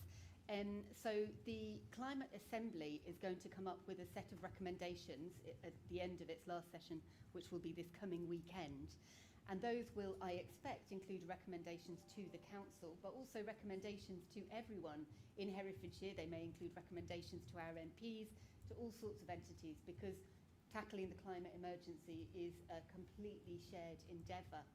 Now, the Cabinet has committed to accept a report from the Climate Assembly, and I would be delighted to bring a report to full Council from the Climate Assembly with their recommendations to the Council and any work that we have done at that point in order to respond to their recommendations. Be more than happy to put that on the agenda if that's doable at a future meeting. Obviously, Councillor Chowns, we will certainly consider that very carefully. Great. And just to then clarify, so we've made a commitment as a council that we'll take on board the Assembly's recommendations. Obviously, we can't say in advance of having those recommendations that we'll do X, Y or Z. We don't know what they're going to come up with. But we have committed that when they bring up those recommendations, we'll use them to inform the development of projects and initiatives to to be funded from the climate reserve. And again, all of those will go through the normal governance processes. Thank you very much. May I just remind you that councillors are allowed only one question on the whole report, not just on individual bits of it. So consider where your question will be most useful, please. One question only on the whole report. So, Next speaker is Councillor Roan. That's number 17. Thank you, Chair. 48 individuals have put themselves forward after 14,400 homes mail shot. They've put themselves forward for selection. They've been picked. It's probably their preferred subject. And then any decisions they make, as we just heard from Councillor Chambers, is going to be either part of or will become even policy. Now, these 48 people have been chosen by the Consultation Foundation, whose aims are to, as they say, break the hold of career politicians. Now, I wonder how many career politicians there are sat in here amongst us, retired former teachers, taxi drivers, senior vets and bankers. I do wonder how many of us are career politicians. You know, I want to have a guess and say none. But it's interesting that the Consultation Foundation's primary statement on their website is to bring together people from all walks of life and to be representative of society to make decisions. Now, I think you've just described Herefordshire Council, because we are from all walks of life. We put ourselves forward and we're chosen by the people of Herefordshire. The people of Redhill picked me out of the other two candidates to represent them. I have real concerns about how this is going, because those 48 people who are self-selecting, in all honesty, yes, they've been picked, but they put themselves forward. They're then going to sit in a room and be sold ideas and sold opinions, because the speakers aren't there to say open-minded issues. They're there to sell the Green Deal. They're there to sell the Green Dream. Now, I'm no climate. I don't advocate that the way that we've lived the last 100 years has been great. We've got it wrong. My whole of my family lives and believes in certain ways, but I'm really, really keen that the people of Herefordshire have selected the 52 that are in here now, one soon to join us hopefully, to make the decisions. Now, the New Homes Bonus, which is being eagerly pushed into a corner, that's then going to be used on these ideas, these recommendations, is an awful lot of money.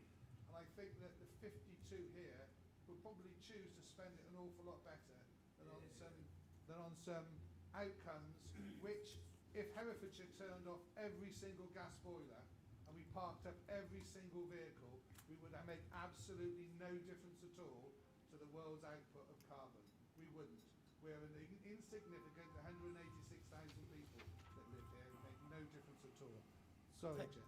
I just ask if... I'll leave it there. Thank you, Councillor. Yeah, Chairman, of course, this is not a debate.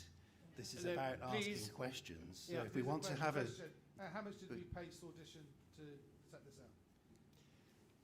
Well, I think an awful lot of what you said relates to other things other than the cost. So you talk about 48 people being selected. Well, the way it was done was, as I think 15,000 or 20,000 households were contacted. The question was, are we not the people who've been selected to do it? Why do we need to do this again? I listened to you, Councillor Rowan. May I finish what I was going to say, please?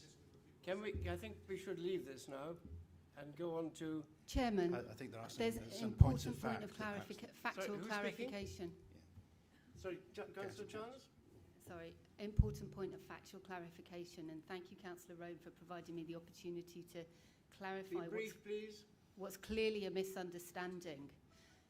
So 14,400 people were sent a letter. Many hundreds of people responded to that letter.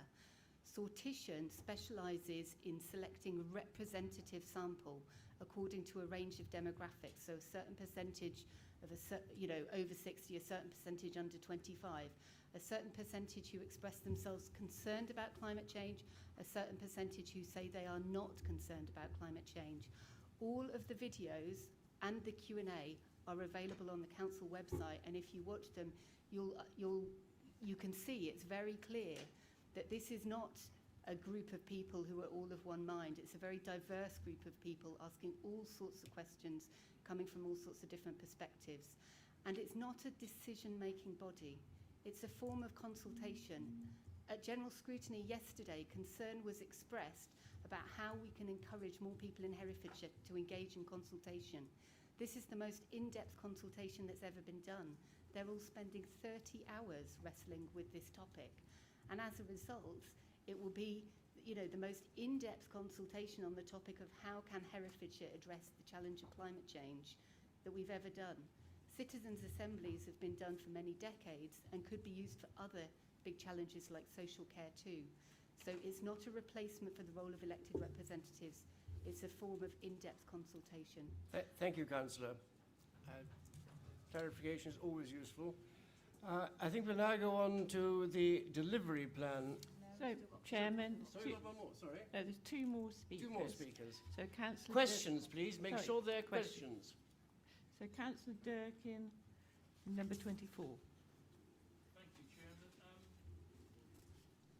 Thank you for the clarification, Councillor Chowns, but I'm still not sure what the progression is for having these issues actually activated. Is it going to be a cabinet decision or is it going to be a full council decision? I think these need to be clarified. I didn't get a full understanding from what your explanation was initially. And the second point is I don't know who these people are in Herefordshire, these people forming the Climate Assembly. But what do we do? I think we need to know who they are. Leader, do you have any replies to that? Well, if the question was, can we know who they are? Well, if you go on the website and you go on YouTube, you can see the faces of all 48 who are, I think 8 people actually withdrew, 40 people. And they were selected. There's been mention of sortition and its particular objectives. The involvement with sortition was merely to have the method of selecting a group of people who are more diverse than we are. There are within the elected group in this council, and duly elected, but there are too many people who are retired, too many people who are older. We need to get younger people involved, and that seems to be always a struggle to get to happen. So this is a sort of halfway house. It's an opportunity to widen the base, but these people are not making the decision. Yes, it's at the end of the day, it's up to the councillors to make the decision as to how the money is spent in the due process of the budget. Thank you. And that's where my question really was. My question, Chairman, if I may give the question. I'm unsure. I'm unsure. What is the question? My original question to the leader was, I'm unsure as to how this is going to be decided upon. Is it going to be a cabinet decision or is it going to be a full council decision? Looking at the matter. Thank you, Councillor. Monitoring Officer, can you have a quick word on that, please? So setting the budget is a matter for full council. How it is spent is a matter for cabinet. Okay, thank you. Thank you. Now I know. Now, do we have... Yes, last speaker, Chairman, is Councillor Marsh, number 21. I do remind you, you have one question only on this whole subject. Not just individual bits of it, the whole thing. Councillor Marsh. Thank you. I'm very glad we're having the Climate Assembly, which is looking at climate and nature rich for 2030. Can I be assured that many of the measures that are likely to be recommended may indeed have lots of immediate benefits, as well as the ones that have been mentioned? Leader, do you want to reply to that? I think we'll see what comes out of the climate emergency, what their recommendations are, and we will evaluate those. Some will be short, some will be take longer, whatever's appropriate for the climate. emergency that we're all trying to address. Thank you. I would like now to move on to item 5, delivery plan. Any questions on the delivery plan, please? No? Thank you. Item 6, Cabinet meeting with Powers County Council Cabinet, page 72. Any questions on that? No. 7, waste collection and disposal, page 72. Any questions? Yeah. Well, they might raise a few. Councillor John, sorry. Councillor Lester, number 23. Councillor Lester first. Thank you, Chairman. May I ask the Leader of the Council if it's still his intention to implement a system of a 3-week rotation for residual waste? I accept the wisdom of having more recycling bins, but my recommendation is to keep the 2-week rotation and alternate the recycling weeks rather than have a 3-week rotation, which I am concerned about because the 3 weeks, I think, may be too long for many households to wait for their black bin to be emptied. Thank you. Leader. Yes, thank you, Councillor Lester. You've mentioned this before, and I'm very much aware of your concerns. The current proposal is to carry on as set out here. Yes, with 3 weekly bins, we will continue to consult. If there's some very strong reason for doing something different, we will do so. But for the moment, that is our intention. Next, please. Councillor Milne, number 22. Yes, thank you. My ward is a substantially urban ward, and I'm sure these concerns will be expressed by other colleagues with urban wards, with large numbers of properties, small terrace houses and flats above shops and so forth. That can we be assured that this system will be robust and can be, how shall I say, presented in a way that can be accepted by people who do not have space for potentially 5 bins?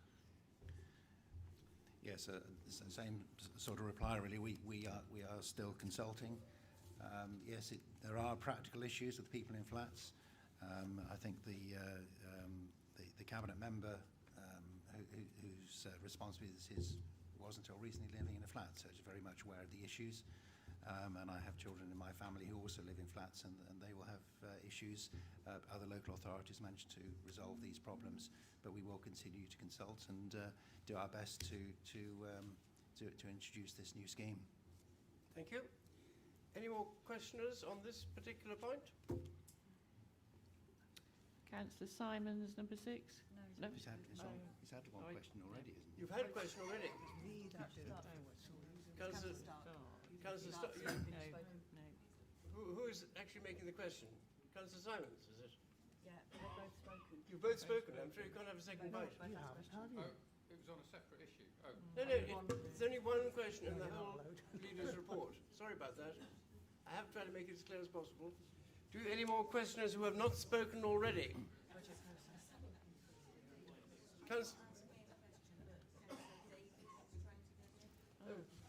Sorry. On this item, on the waste collection. Is she going to speak on this item?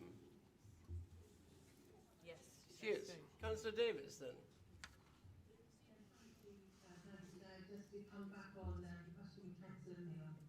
My cabinet area.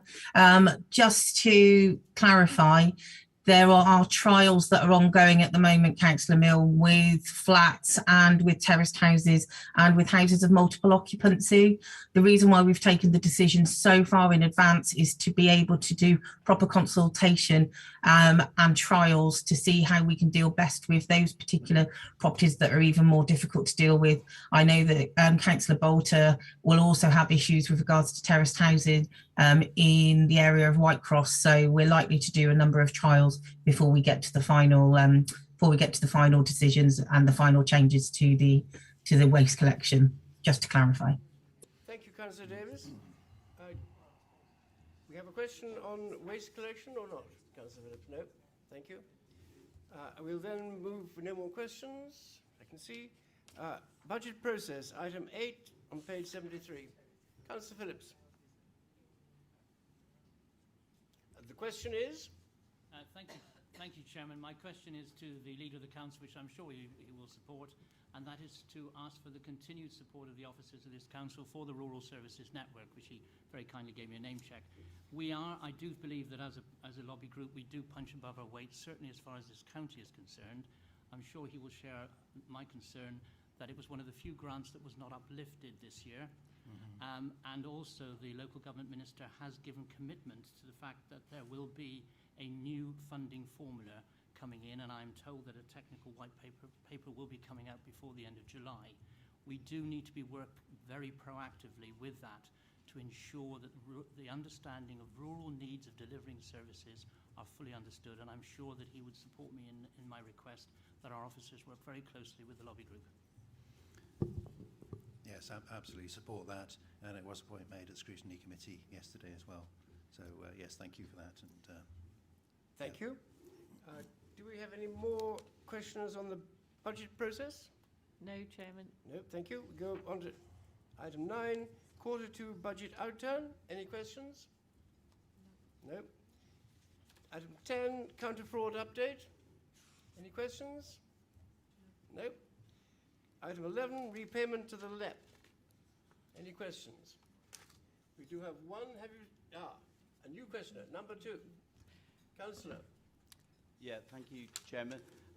You said in the settlement that it was 2.3 million. Can you say what the starting, what they requested to be paid back? And also, could a case not have been made to have kept that 2.3 million as a starting point for the Eastern Bridge that was proposed and for easing the traffic congestion? Yes, thank you, Councillor Jones. Unfortunately, for reasons of confidentiality, I'm not allowed to reply to either of those questions, so my apologies. But they, I'm sure they are ones which the Chief Executive will take into account in his review with the SWAP team. Thank you.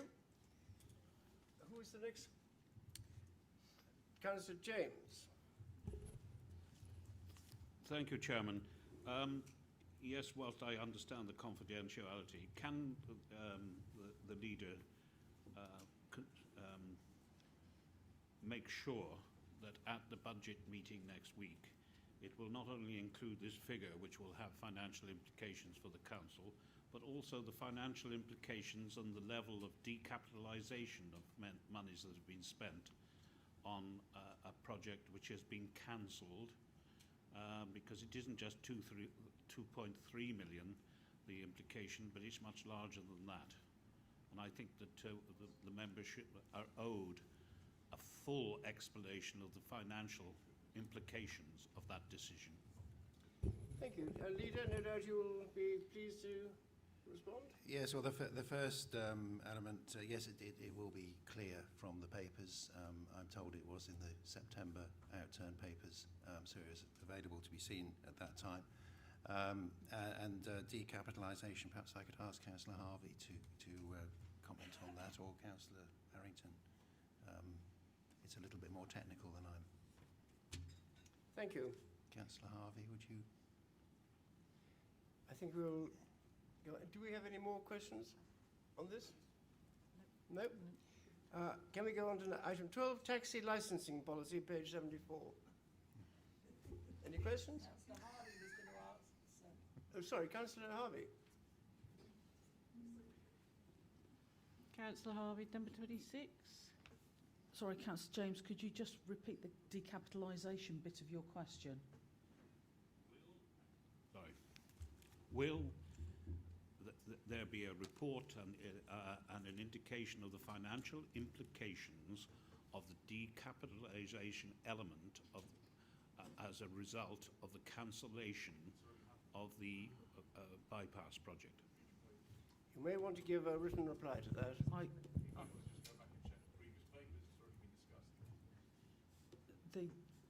The information about the movement of funds, I think, has already been published in a decision.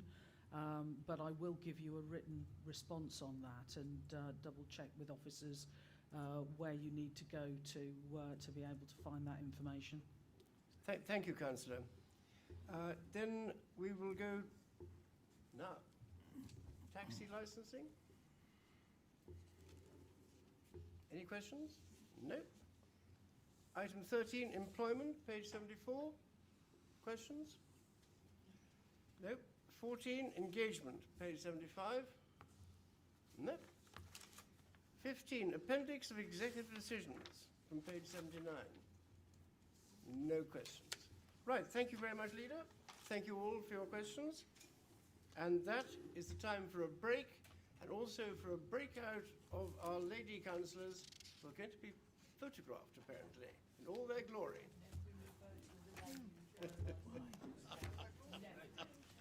First time for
proposals?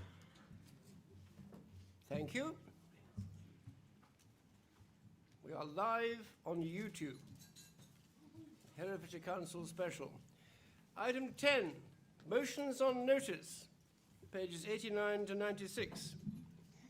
Before we commence the debate on the motions, I ask members to be succinct with their comments and to avoid repeating points already made, so that those members who wish to speak have every opportunity to do so. The report containing the motions to be considered at this meeting is at page 89 of the agenda pack. Council has 2 motions to consider. For each motion, I will identify a proposer and a seconder to move the motion. A debate will be undertaken by members on the motion and any amendments received. I will then call a vote on any amendments and then the final recommendation. Motion 1, water protection zone for the River Wye system. Councillor Stark, please can you confirm, and you are the proposer, are you not? Yes. Good. Can you confirm the seconder for your motion? Councillor Fagan. Councillor Fagan. So, Councillor Stark, can you please introduce your motion, for which you have 5 minutes? Yeah, thank you, Chair. The River Wye rises on Pumlummon, the highest point in the Cambrian Mountains in Wales, runs for 155 miles before entering the Severn Estuary at Chepstow. It is the 4th longest river in the UK, and with its numerous tributaries, including the Mono and the Lug, it makes up one of the great river systems of the UK. On its way, it passes Hereford Cathedral, protected, St Mary's in my ward with the spire that dominates the Ross skyline, protected, Tintern Abbey, protected, Chepstow Castle, protected. Is it our vanity, members, that we choose to protect the bricks and mortar, the metal and the glass of the structures that we built, yet the structures that nature built, in this case our great river system, is neglected, abused, left slowly to die from over-pollution? Or is it plain stupidity that we treat our great river system with such contempt? The river system that carved out some of the finest landscapes in England and Wales, that gave its very name to an area of outstanding natural beauty, on which the picturesque was born, the first time we formally recognised the joy, the ecstasy, the sheer pleasure to be had from an appreciation of our natural surroundings. So, Chair, what are we going to do to correct this grave injustice, this daily insult that we inflict on our great river system? Well, we made a start at the last council in agreeing to designate bathing water status for appropriate stretches of the Wye and the Lug. And our investment in integrated wetlands, while aimed at unlocking development, should hopefully help to reduce some of the worst pollution in the River Lug catchment area. But it's not enough, Chair. We need to do more moving on. One option would be for this council to throw its weight behind those calling nationally for a tax on polluters. I accept that taxation can be a driver of change, but it's not a guarantee. The polluter could simply absorb the tax as simply another operating cost, or more likely pass it on to their customer. In any case, do you think this government would have the inclination or the guts to introduce such a tax? A government whose last budget was about as green as the Sahara Desert? I don't think so. I think we need to look elsewhere for a solution here. We need to look elsewhere for a whole river system solution, one that will wrap it in a protective regulatory framework, one that will attack the activities causing the pollution in the first place, one that will give the Environment Agency and Natural Resources Wales the confidence, the certainty, the teeth to enforce a regime of better water quality management. That, to my mind, is a water protection zone. So my motion asks of the executive 3 things.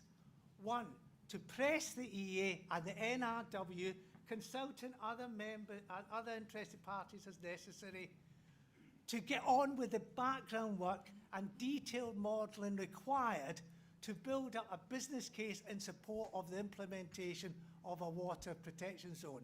Second, to push for the funds to be provided for that work to be carried out.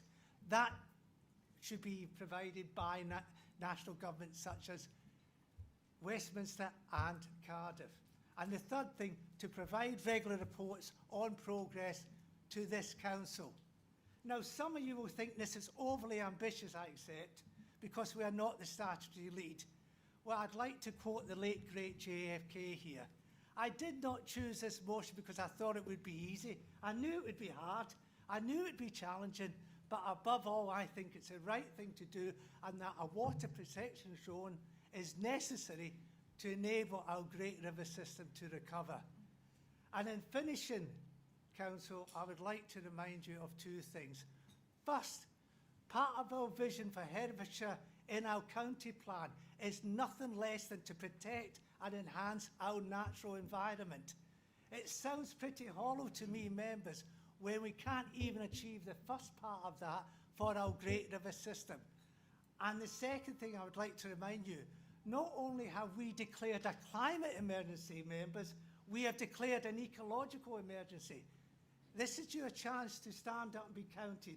This is your chance to take action here. I would commend this motion to Council. Thank you, Chair. Thank you very much. I gave you a little extra. I gave you a little extra because you are obviously in your prime. Thank you. I think you were flowing as fast as the Y was. Do you have now, if motion, yes, we have a seconder. Motion needs to be seconded. Councillor Fagan will second the motion. Councillor Fagan, do you wish to speak now or after the debate? I'll speak now, thanks, Chair. Right. Off you go then, please. So the River Wye Special Area of Conservation is undoubtedly... 3 minutes, by the way. Sorry, I should have told you. 3 minutes. It's undoubtedly Herefordshire's greatest asset, economic, social and environmental, and it's being destroyed before our eyes. Eutrophication is killing our wonderful, iconic and vitally important river, right on our watch. When I first made Herefordshire my home, my children would play in the Wye, and it appeared that we had dropped into a paradise festooned with water crowfoot as swans and cygnet fed on the abundant river. All that is gone. 20 years later, the river has become a sewer.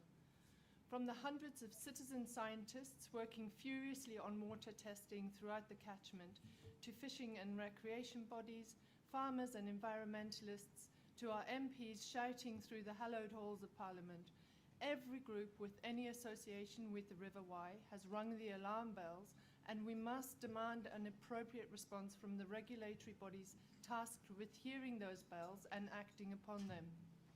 A water protection zone is one of the tools in the national kit that has been provided to act during water quality emergencies, such as we are now facing. This is truly an emergency, and so much is at stake.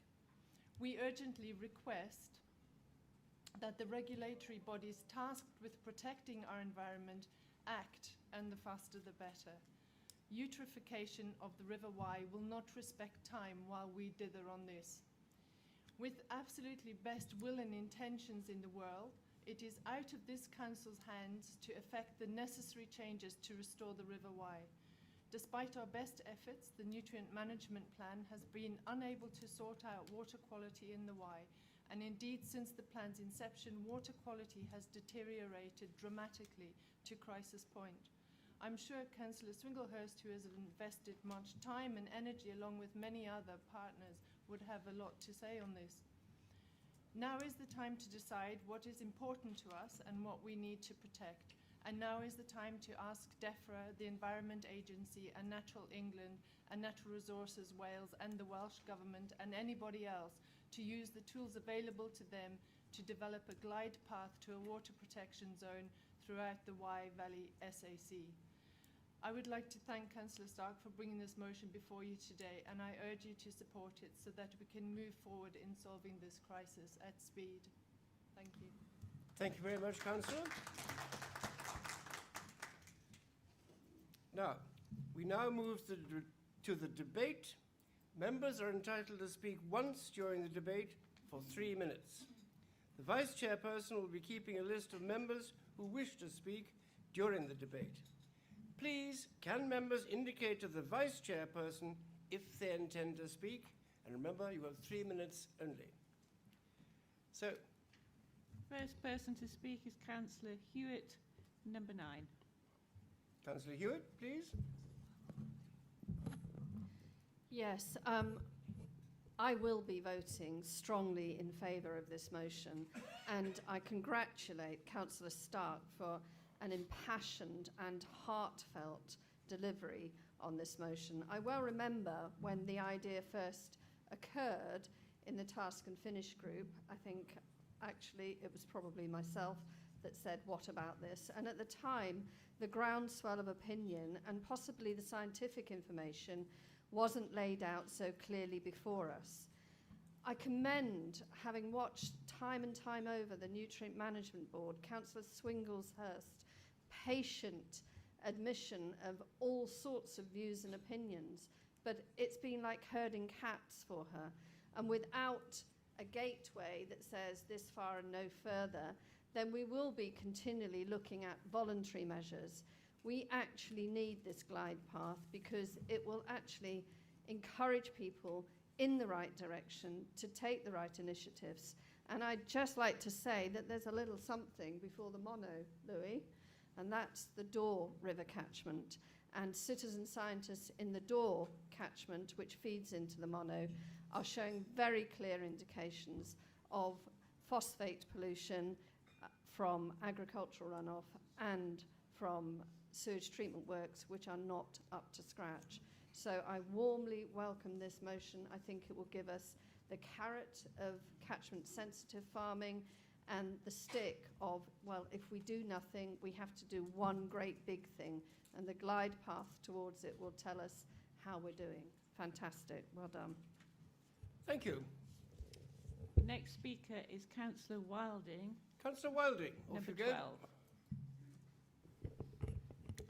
Thank you. I just wanted to also congratulate Councillor Stark on his presentation, which I think had the proper seriousness and passion to it, and I'll be supporting the motion. Thanks. Thank you. Next speaker, Councillor Summers, number 8. Councillor Summers. Thank you, Chair. I'm not sure why we're debating this. I think we should go straight to the vote. Thank you. Thank you. We'll allow a few more to speak, I think. Thank you. Next speaker is Councillor Swinglehurst, number 11. Councillor Swinglehurst. Thank you very much. Just a point of accuracy, the proposer is incorrect in saying that we protect buildings but not nature, because the Y is already protected by the highest designation being a special area of conservation and a SSSI and Natura 2000 site. In 2015, Fish Legal and others brought a case against DEFRA for failure to protect our rivers, and the judgment in that case was that they needed to use all available regulatory tools. They had 6 years to show that that it would work, or WPZ may have to follow. Those 6 years are now up. The draft River Basin Management Plan from 2015 states in the Informational Mechanisms for the Water Framework Directive Annex that WPZs can be designated to establish additional statutory provisions to prevent water pollution where evidence shows that existing statutory or voluntary measures have not been or are unlikely to be sufficient to meet Water Framework Directive objectives. So the critical question is, has all else failed, and is it likely to continue to fail? So what we must remember is that we're dealing with a movable regulatory background. In subsequent to the 2015 case, Farming Rules for Water was brought in. It's been given a few years to bed in and take effect, but there are concerns around the efficacy of Farming Rules for Water, and the Environment Agency's recent statement that they will not investigate Cat 3 incidents does little to augment confidence in regulatory response. And on the Welsh side, there's a regulatory gap as the new regulations have yet to be fully implemented. The other element that's changed the likely efficacy of existing regulatory and legislative controls is the research done by the University of Lancaster that shows the critical role played by legacy phosphate in the soils that's being mobilised and leaching into the river during peak events. This phenomenon is not covered under existing legislation, as farming rules for water pertains principally to spreading and relates to Olsen P or crop available phosphate. Therefore, there are reasonable grounds to argue that the existing regulatory arrangements are insufficient within this catchment and other measures will be necessary. And it was always the hope of the Nutrient Management Board that actions to reduce agricultural diffuse pollution could be forthcoming via voluntary measures. And there's been significant and sustained effort in this hope. But whereas in 2014 the source apportionment told the board that the share between sewage treatment works and agricultural diffuse was 45%, 45%, the more recent data has shifted that to 25% and 66%, and the University of Lancaster has source apportionment at 71% from agricultural diffuse sources and 26% sewage treatment works, with an equivalent accumulation of 3,000 tonnes per annum into the soils and thence into the river. It is not unreasonable, therefore, to conclude that voluntary measures, whilst arguably working in individual cases, are not being effective in reducing the overall contribution from agriculture. And I have a great deal of sympathy for farmers who are trying very hard to do the right thing, but who will be inevitably swept up with further regulatory control. We have some very fine farmers who are leading the way in reducing soil loss and farming sustainably. Thank you. Can you wrap up, please? Finish your sentence. I will, thank you. I asked a panellist the other day how long they thought the river had, and Simon Evans from the Wyosk Foundation replied that he felt it was 2 years before a trophic shift caused irredeemable damage to the river, and therefore I feel the time is right for this motion. We have to do all that we can. Thank you. Thank you very much. Next speaker is Councillor Tillett, number 7. Councillor Terry. Thank you, Chair. Councillor Hewitt rightly pays tribute to the citizen scientists who have been doing such sterling work across the county, and their work highlighted to me the fact that whilst we can easily dwell on this being a rural issue, this pernicious problem of pollution within the river system actually percolates right deep into the most urban areas. Where we are sitting at the moment, we are in Councillor Bowes' ward. We're looking across at Councillor Probert's, and mine is right next door. And throughout those wards, there's a network of minor brooks that feed into the Newton Brook, which ultimately drains into the Wye at the very western end of my ward.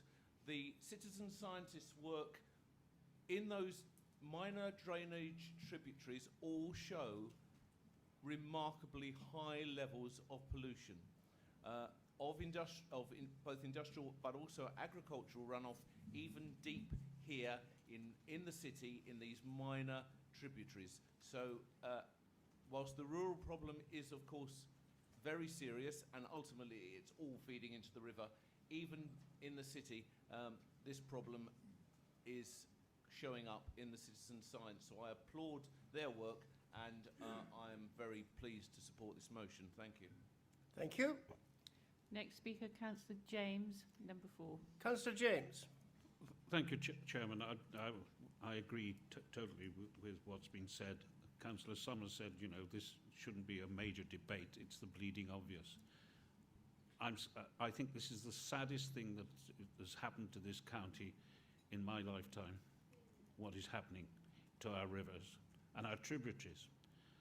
As a boy, I used to go and stay every summer with my aunt and uncle, who lived about 1.5 miles or a mile above Glade Street, which is a tributary of the Arrow, which is a tributary of the Lug, which is a tributary of the Wye. And that's about 5 miles above Kington, at the source I'm talking about. And that river, it was almost a stream, was full of trout. Full of trout. They know they haven't been in Kington for years, let alone 5 miles above. And many of the tributaries around the county, not only trout, but salmon.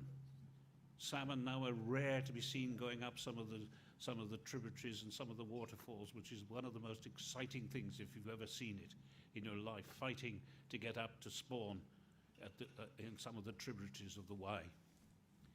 This is so important. I almost think it doesn't need debating. It needs doing all we can. recognising the fact that we are limited, and what we need to say to government is, for God's sake, do something about it before it's too late. Thank you, Chairman. Thank you.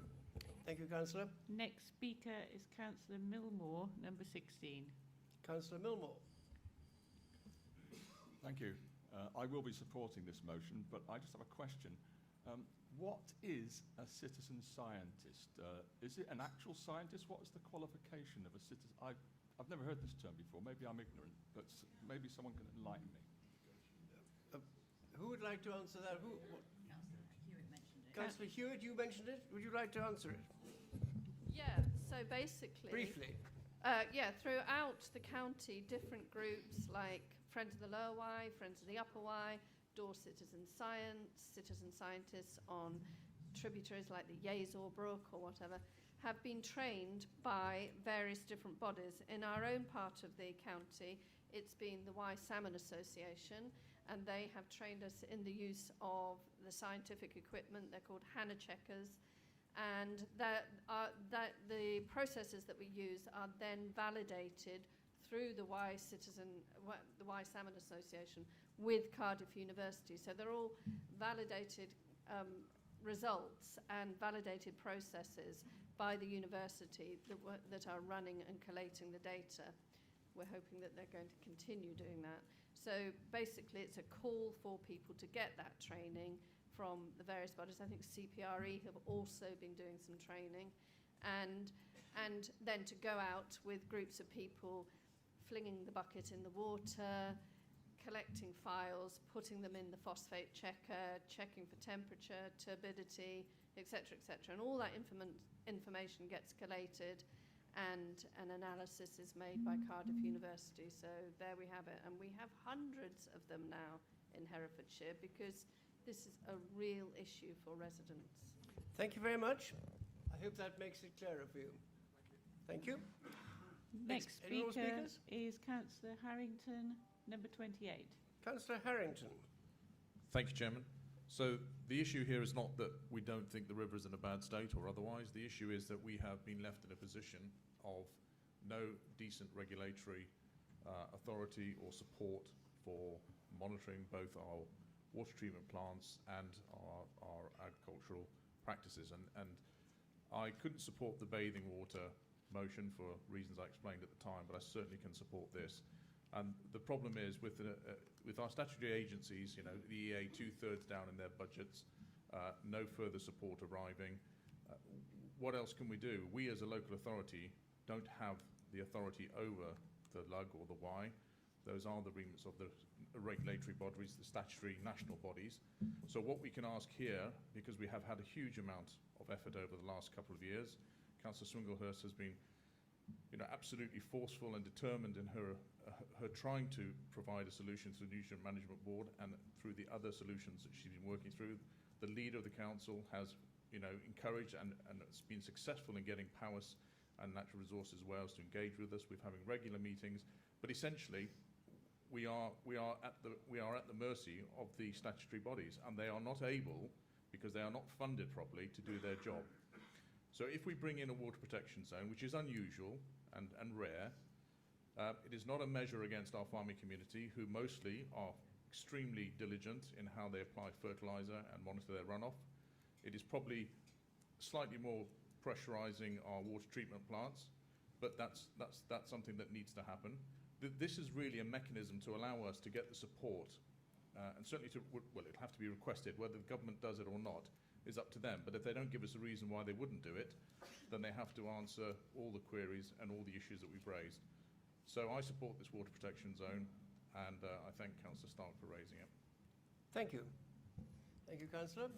Next speaker is Councillor Phillips, number 18. Councillor Phillips. Thank you, Chairman. Yes, I support this motion. I think we should be debating it because it is a very important issue, and we should be debating it so that we raise the profile of it, so that we recognise that we need to work with people right across the piece. We need to work with water companies, we need to work with agriculture, we need to work with households and businesses. 40% of Herefordshire is caught up in this LUG catchment area, And let us please not forget the impact, not just environmentally, but what that's doing to local jobs, to local employment, to local businesses, and to local housing. We are not building houses. Where are our workforce? Where are our young people going to actually live in the future? This has those other implications as well. Environment is very important and primarily, but don't forget these other pieces as well. That's what it does.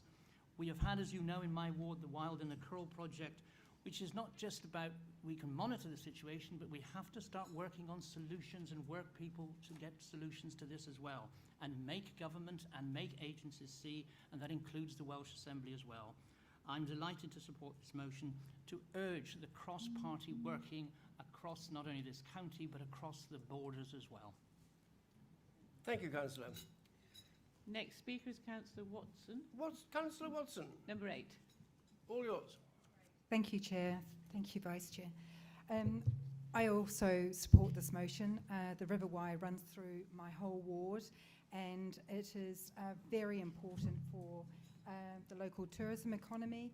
But one thing I do want to say is that not just looking at the River Wye, but we really need to look at the small tributaries as well, because I have issues in my ward with the water consent form, which is what we oversee as an authority, and we need changes to the Land Drainage Act, because you can be prosecuted if you block a water course, but there is no prosecution if you deepen and widen the brook so that it becomes like a tsunami or a straight channel.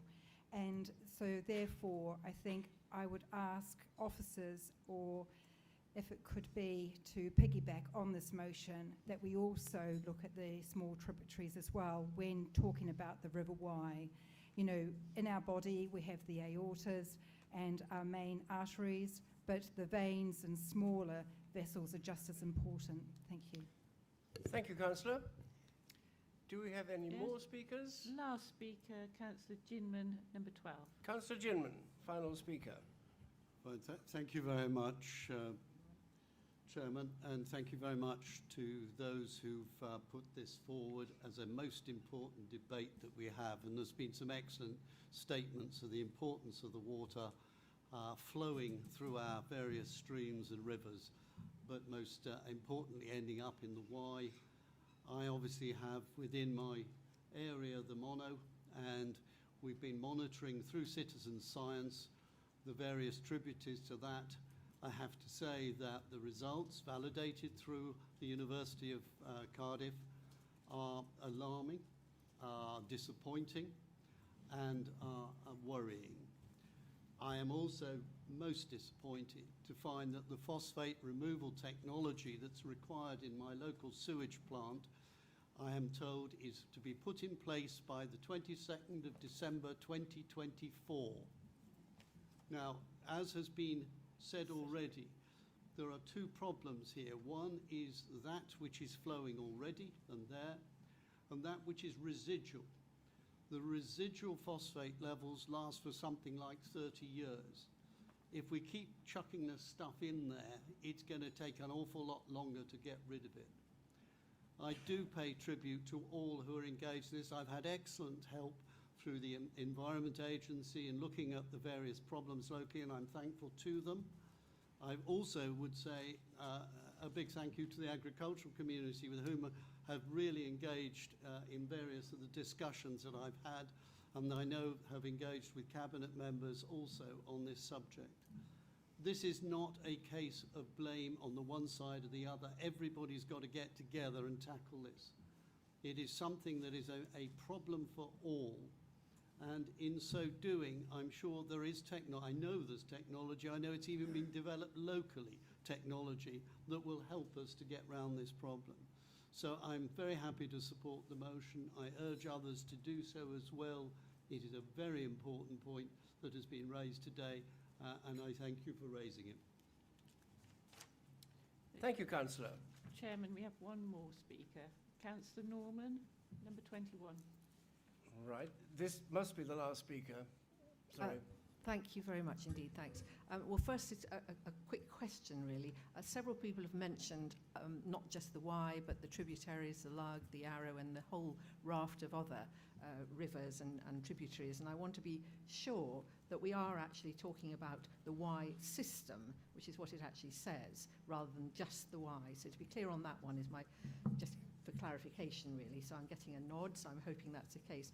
Second point, very quickly to make, is that mention has been made of farmers who are doing their very best, and absolutely, Councillor Phillips mentioned the Curl project, wonderful example of farmers working together, not just to identify the problem, but to take steps to reduce phosphate and address the problem in practical ways. But I think we also know that whenever we go out on a walk, we see appalling examples of farming practice which adds to the problem. Piles of manure in inappropriate, wrong places. You see ploughing downhill. When did farmers ever start doing that again? Incredible. And you see bare soil in the winter, which whenever there's a downpour, sloshes into the river. So when I walk along the Lug, as I do very often, 2 or 3 times a week probably, it is, after a rainfall, it is thick with red mud. That's a lot of precious topsoil, and it's adding to the problem we've got. So the good farmers have got to really put pressure on the poor farmers to get some action here, because otherwise we're going to continue with the problem we've got. Thank you. Thank you, Councillor. Final speaker, Monitoring Officer, please can you advise if any amendments have been received? No amendments? Thank you very much indeed. The proposer of the motion now has the right of reply to the debate, but only 3 minutes if he needs it.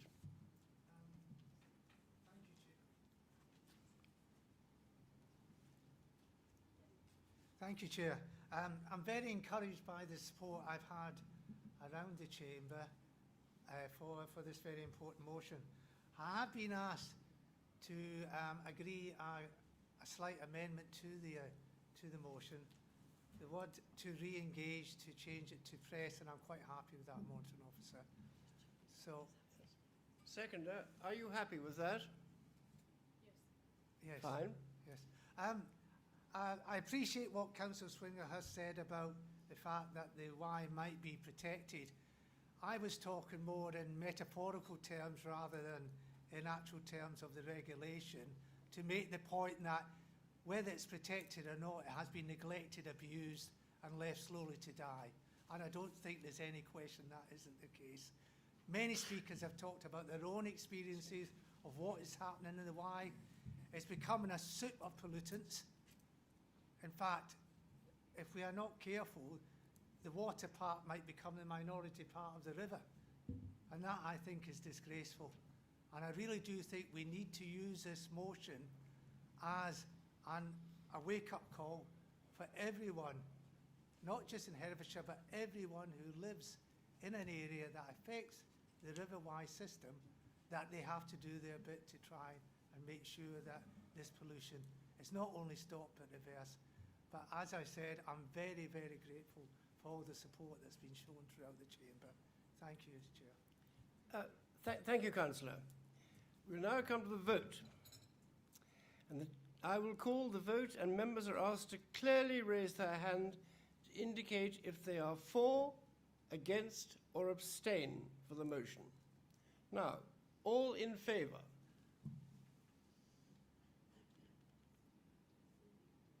Thank you. Any against?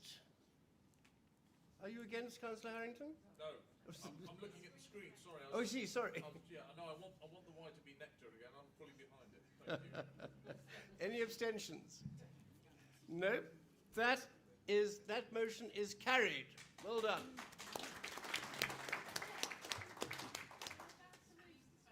Sorry? We're about to lose Auto Palisade. Can we just check out on the systems, please? Good try.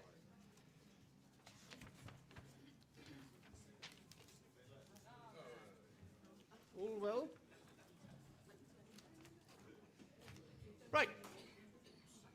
We now come to motion 2, fireworks and animal welfare. Proposed by Councillor Wilding, and I think seconded by Councillor Harrington, but we'll come to that. Councillor Wilding, please can you confirm the seconder for your motion? Yes, it's Councillor Harrington. If so, please introduce your motion. You have 5 minutes. Thank you, Chair.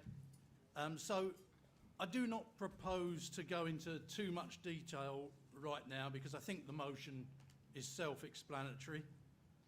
I just wanted to address one criticism that may be levelled, which is that by bringing the motion, I'm wanting to stop people having fun, to stop people enjoying a firework display or a party.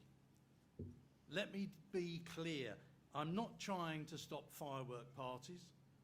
If someone wants to hold a party, as long as it's legal, I don't want to stop them. This motion aims to curb some of the more extreme elements of firework displays, mainly the level of noise they generate. We have used the word silent, but many people have said that's perhaps not good enough, so I'm happy to adopt a phrase which the British Veterinary Association use, which is low noise fireworks. So I'd be happy to change silent wherever it occurs to low noise. That's very noisy. I look forward to members' views on the motion, and I also note that there might be a change to clause 5, which I believe Councillor Milne is going to propose. Thank you. I was going to call an ambulance.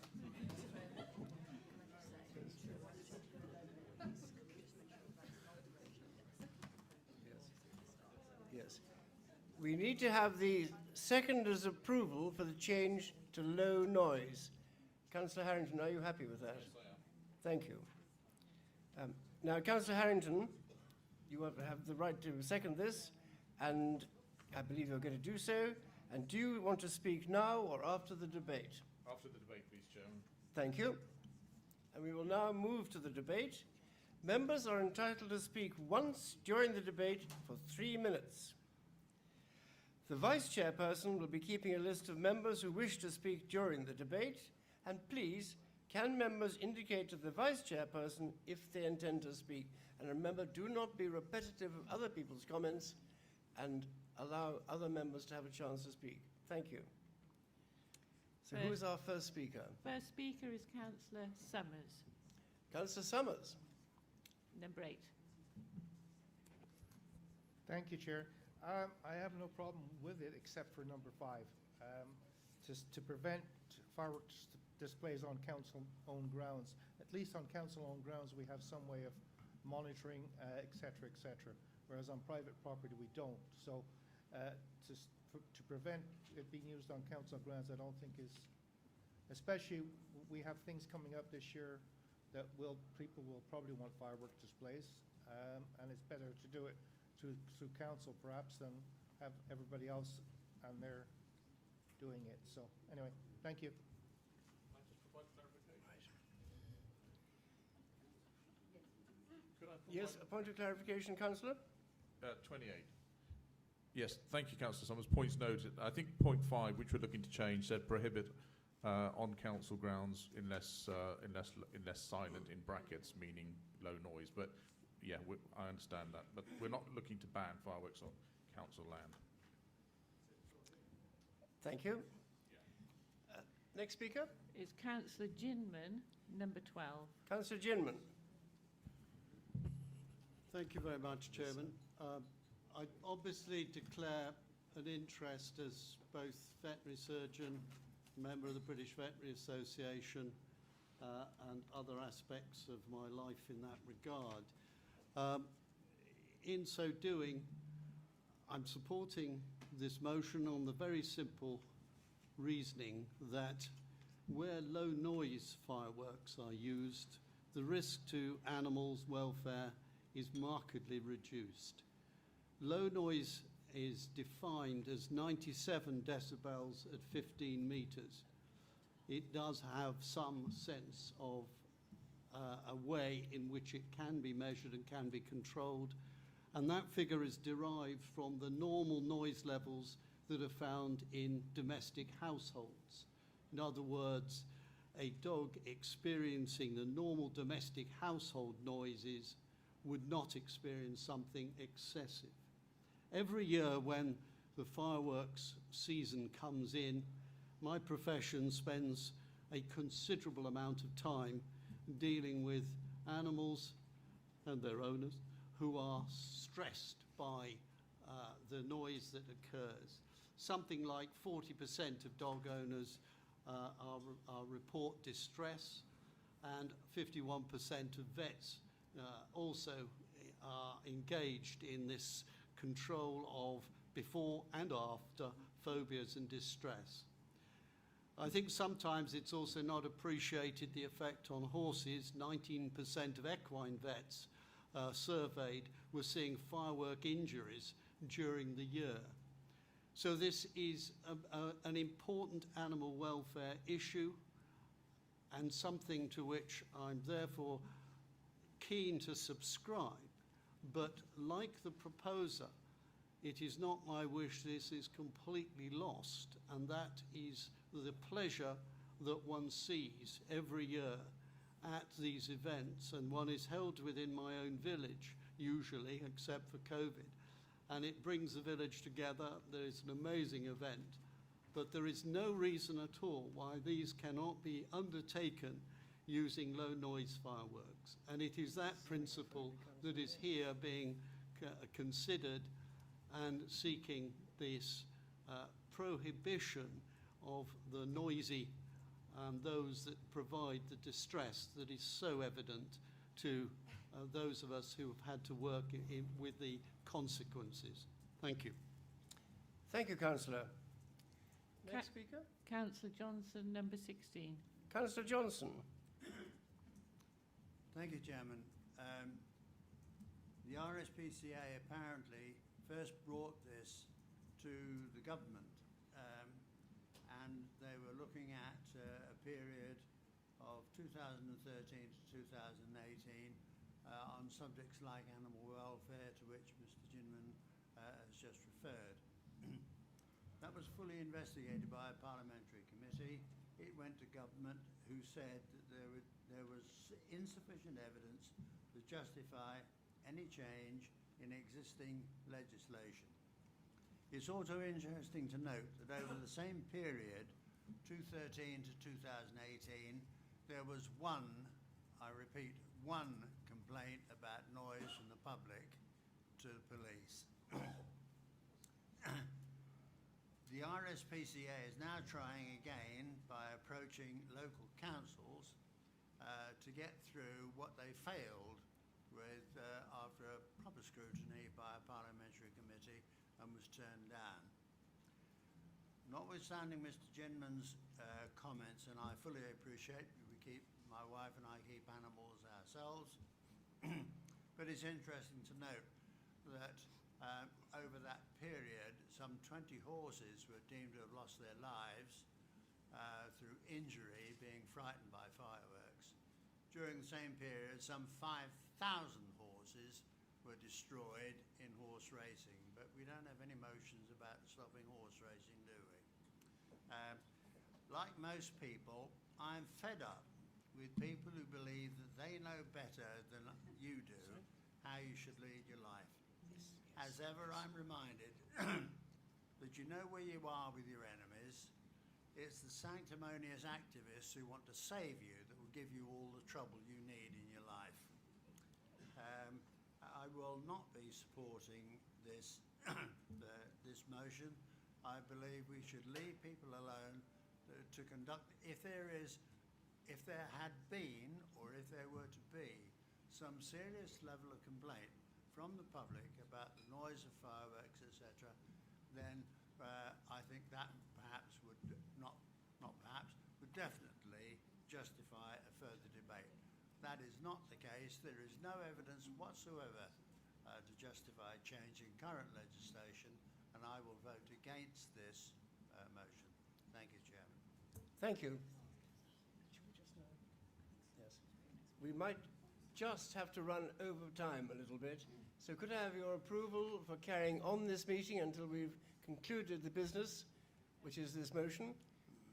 Can you show that your approval, please? Thank you very much indeed. We will carry on then. Next speaker is Councillor Polly Andrews, number 4. Councillor Andrews.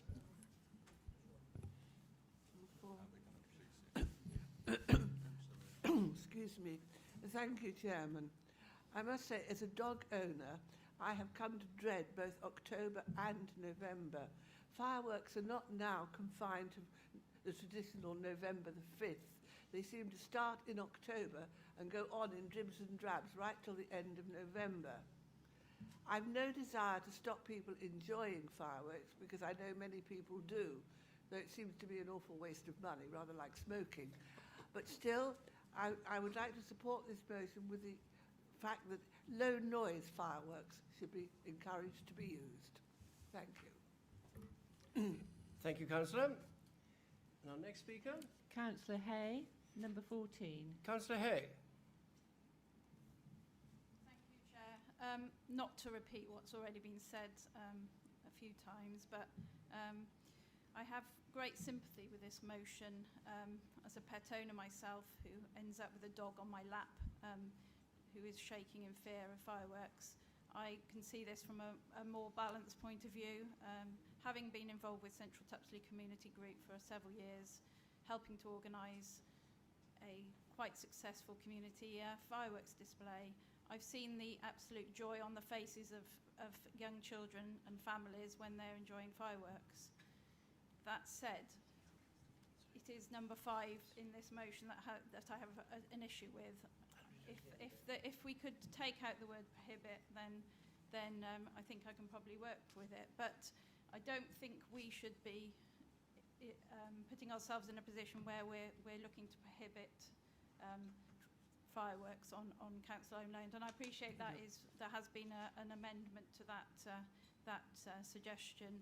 I think low noise fireworks, I mean, that's something that I haven't really heard about until recently. I mean, I don't know whether there's been an evolution in pyrotechnics, but I wonder if there's anybody in the room that would be able to give me some more information on how much these low noise fireworks cost, because if they are considerably more expensive than regular fireworks, I guess that would be an issue for a lot of communities, a lot of community groups that would want to put on annual fireworks events in their communities. And we are not looking to stop very successful events. And so if someone could just clarify where we are with number 5 in this motion and the actual realistic availability of low noise fireworks, that would be really helpful. Thank you, Councillor. I'm not sure if that can be done. No, not yet. I don't think we can do that now. It has to become later. Sorry. Next speaker, please. Councillor Roan, number 17. Councillor Roan. Thank you, Chair.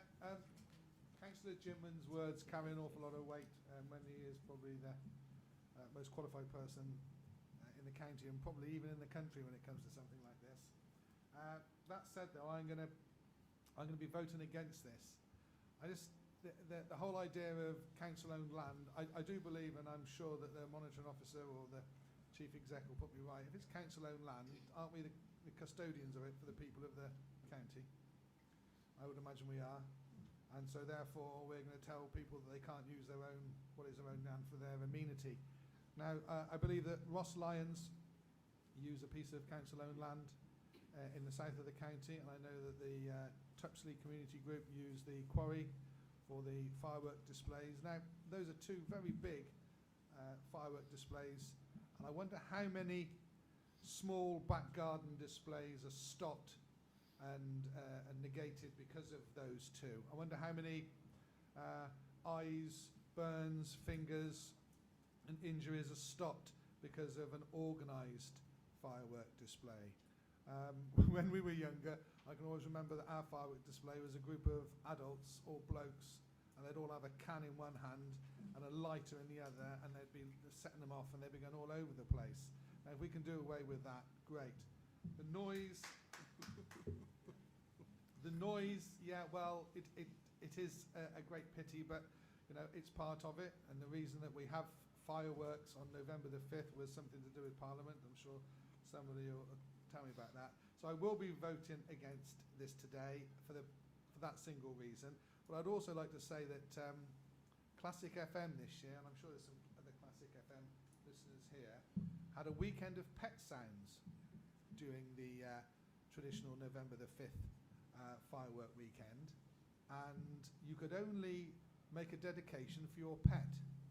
And I'm led to believe that the number of listeners for their evening shows went up by something like 5,000%, because it was dedicated at quiet music for your pet to sit comfortably in your home and therefore be comfortable and not affected. And if anybody would like to know, the most favourite piece of music was Debussy's Clair de Lune. Thank you. Thank you.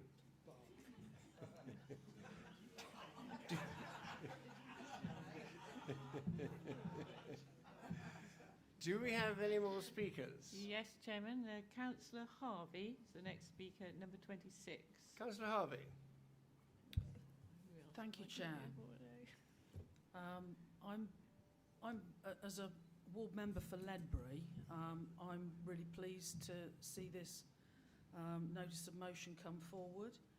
And it's an adjacent ward, but I'd certainly like to invite Councillor Johnson to partake in the delight of membership of the social media Facebook group Voice of Ledbury, where he would be able to see very many posts during the course of a year where people are expressing concern, anger, disappointment, upset at the use of fireworks, not just at November the 5th. And when I was little, that's when we had fireworks once a year. But now for anniversaries, for parties, for all sorts of celebrations. This notice of motion is not just about council-owned land, it's also about helping to raise awareness of the alternatives that are available to people that, like councillors have expressed in this room here, people simply aren't necessarily aware that they can have low-noise fireworks. When my daughter was growing up, she loved going to firework displays. She didn't go there for the noise. In fact, she found the noise quite upsetting, and we bought her a pair of headphones. She went there for the colours and for the display and for everything else that was going on there. In terms of council-owned land, what I would do is remind councillors that an awful lot of our schools actually have firework displays that are arranged as fundraising activities on their premises by very active governor groups and PTAs. We always as a family enjoyed going to the Colwall display, which again I recommend to anybody who's looking for a display to take their family to for firework night. That's always brilliant, and in fact it's in two halves, so you get two goes at it as well, which is fab. Plus it's really good for the food and drink vendors in the middle. So double the funds raised for keeping that going. Oh, and they also have a really fantastic sparkler zone, or they did, and that's really great and quiet. And children really love the sparklers. So I'm all for fireworks and all for families enjoying and celebrating. Councillor, can you using, finish off, please?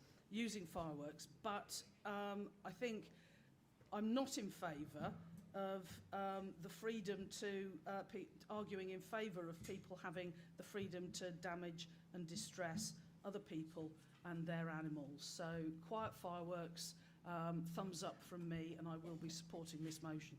Thank you. Next speaker? Next speaker is Councillor Millmore, number 16. Councillor Millmore. Thank you. I can't see the practicalities of this. How do you police it? What if somebody breaks the law? What's the penalties? I don't think I'll be supporting this motion. Also, maybe our dog's a bit daft. In fact, our dog is daft because he loves fireworks. He sat in the garden with his snout up in the air at New Year, watching the fireworks. I wanted to take him in the house, he wouldn't go. So no, I'm not going to support this motion. Thank you. Next speaker. Councillor Tillits, number 7. Councillor Tillett.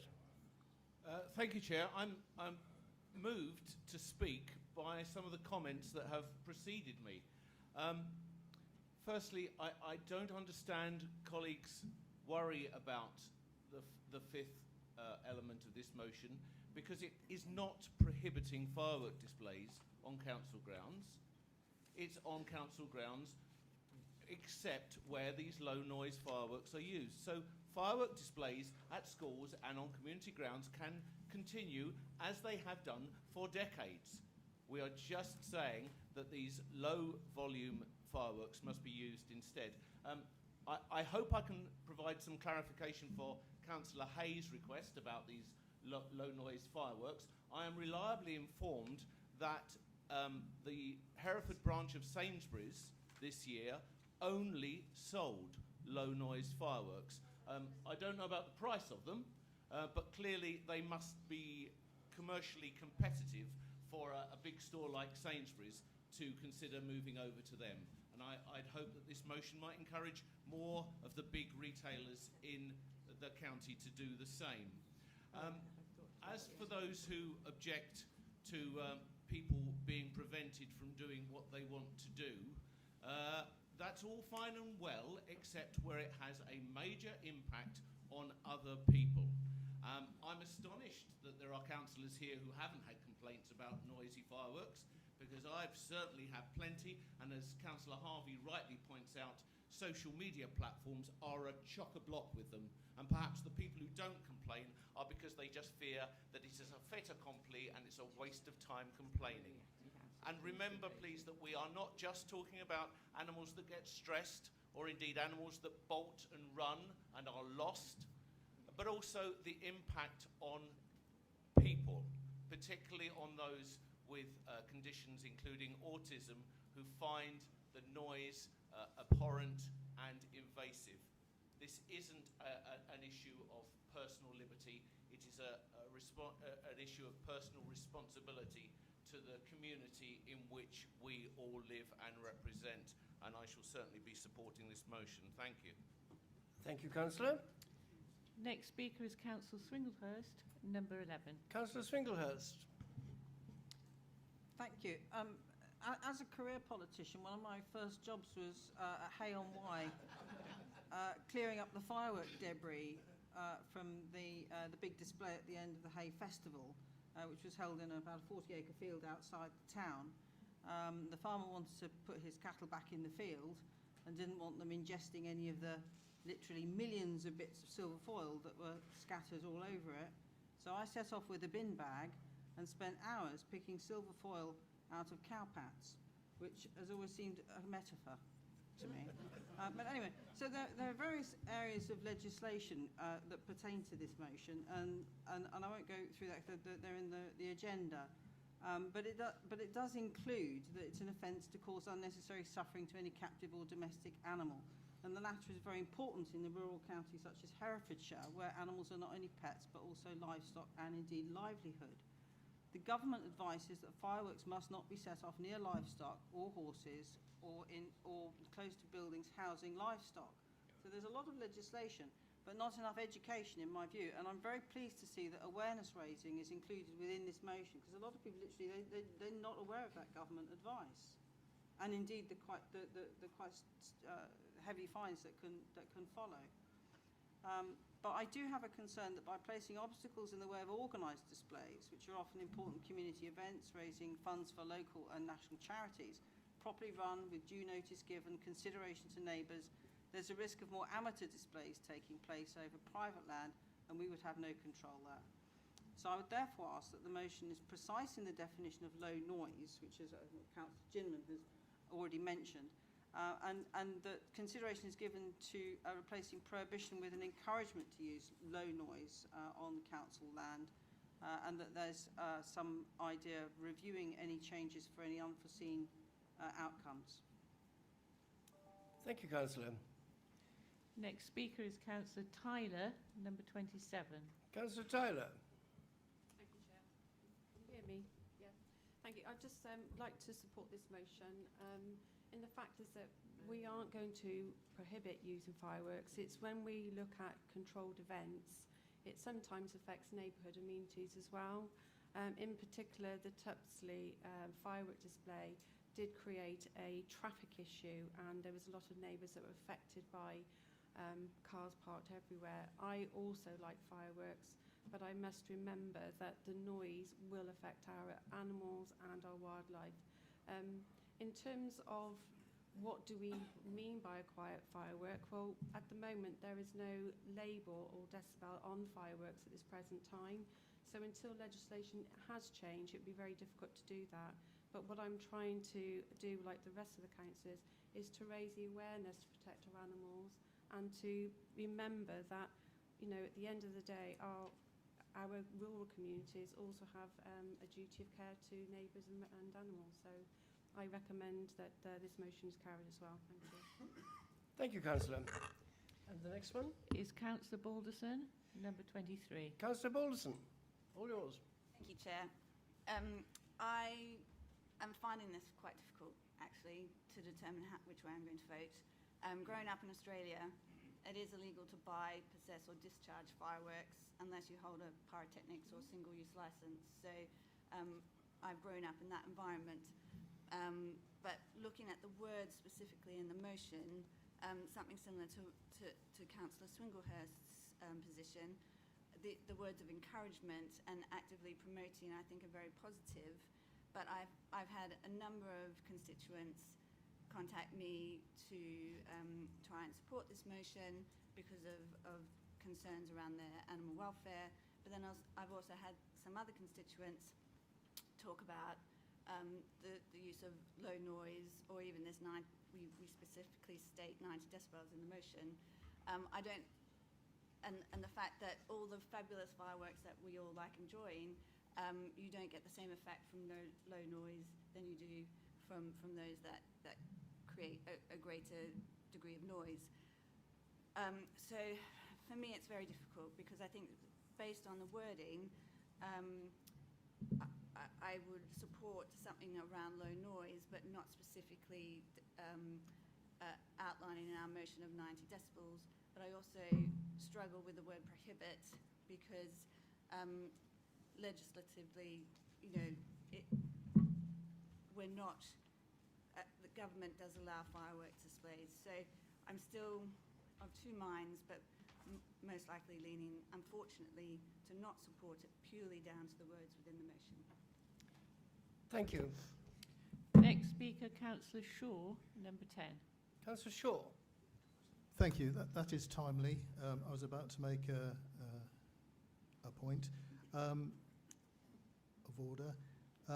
My understanding was that Councillor Swinglehurst's comment counts as an amendment from the floor, and therefore should we not move to vote to discuss that amendment? If it isn't an amendment from the floor, can I move that we vote now on the substantive motion?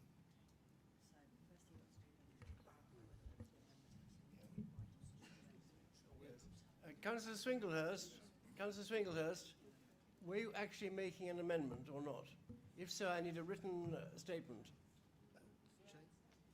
Sorry? What was your amendment as such, or was it just a wish list?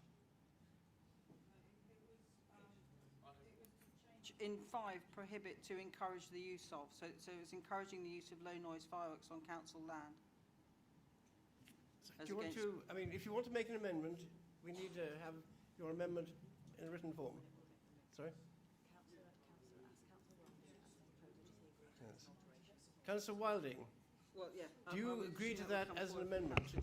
As an alteration, not an amendment, as an alteration. Let's Yes, get that clear. I'm happy to do that, Chair. Can we just have that repeated then, what the alteration is, so you all know? Prohibit is changing to... Prohibit? Prohibit is changing to encourage. Yeah, change prohibit at the start of 5 to encourage the use. Right. 1 moment, sorry. We just... Just hang on. We're trying to get this right. Look, that's fine. I'm fine with that. So that means that it's encourage fireworks displays. That's fine. Now ask the seconder whether he agrees with that amendment.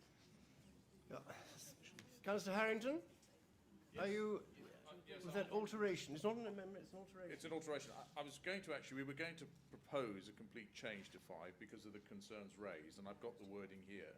It was be asked the executive to investigate the feasibility Hang on, please. One at a time. Just one at a time, please. Okay. So does he agree to the change to encourage? You agree to the change to encourage?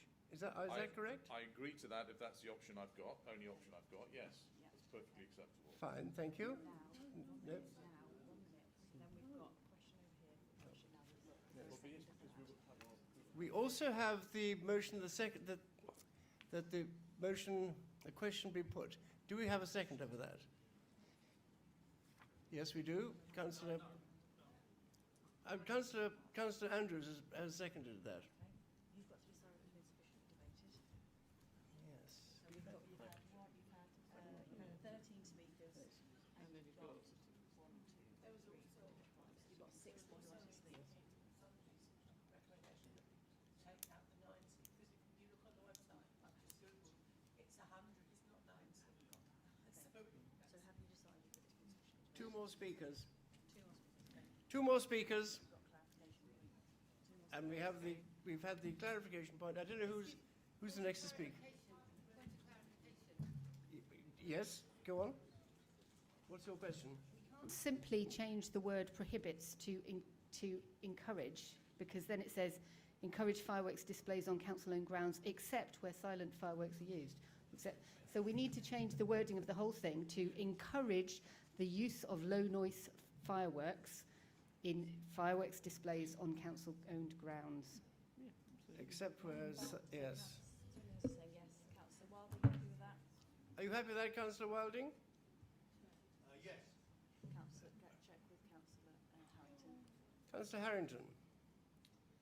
I'm going to be really awkward and withdraw consent to both of those because my feeling is that I'm prepared to adjust the wording to what Councillor Wilding and I discussed, which is ask the executive to investigate the feasibility of implementing a formal consent regime for the use of fireworks on a sensitive site in council ownership. This will allow us to apply any discretion we want to, and it will allow us to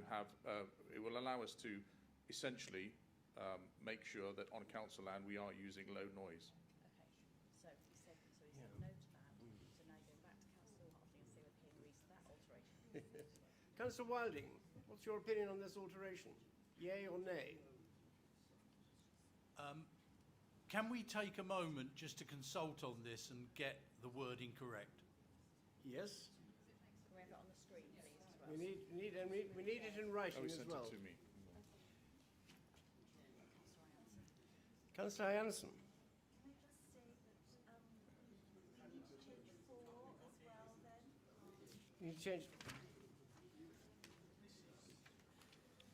4, yes, 4. Just go for prohibit, either 5. That's already gone through. Right? Restrict. Yes. Meanwhile, I would like to. No, let's go for this clause 5 that we want. Now, carry on.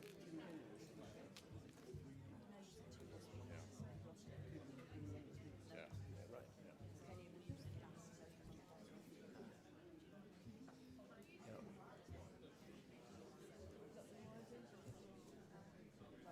Right, so I've got an email. I send you the email?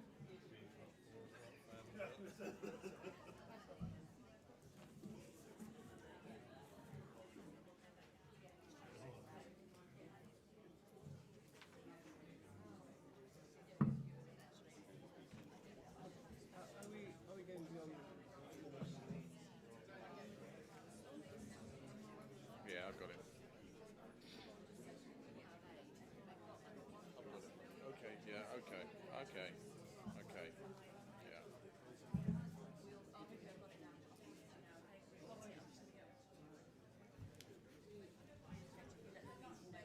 Right, can you be quiet, please? We have the amendment here now, I believe, or the whatever to the corrections. Yeah, thank you, Chair. What I'm going to do is we do want to change clause 5 to make it more acceptable to council, and I'm going to ask Councillor Harrington to read it out nice and loud so everyone can hear it, and then we'll send it in via email, or you can write it down at the time. Is that okay? Yes. Okay, so as an amendment or as a replacement of clause 5, that we ask the executive to investigate the feasibility of implementing a formal consent regime for the use of fireworks on sensitive sites in council ownership. And I believe this will allow us the discretion to, act accordingly in the future. Can you just say that again? Act? No, that was just a ad lib, beg your pardon. Stop it at ownership, council ownership. Ask the executive to investigate the feasibility of implementing a formal consent regime for the use of fireworks on sensitive sites in council ownership. Sensitive sites? I don't know. Can you define sensitive sites or? On any sites in council ownership. Any sites, that's clearer, I think. Thank you. Sorry.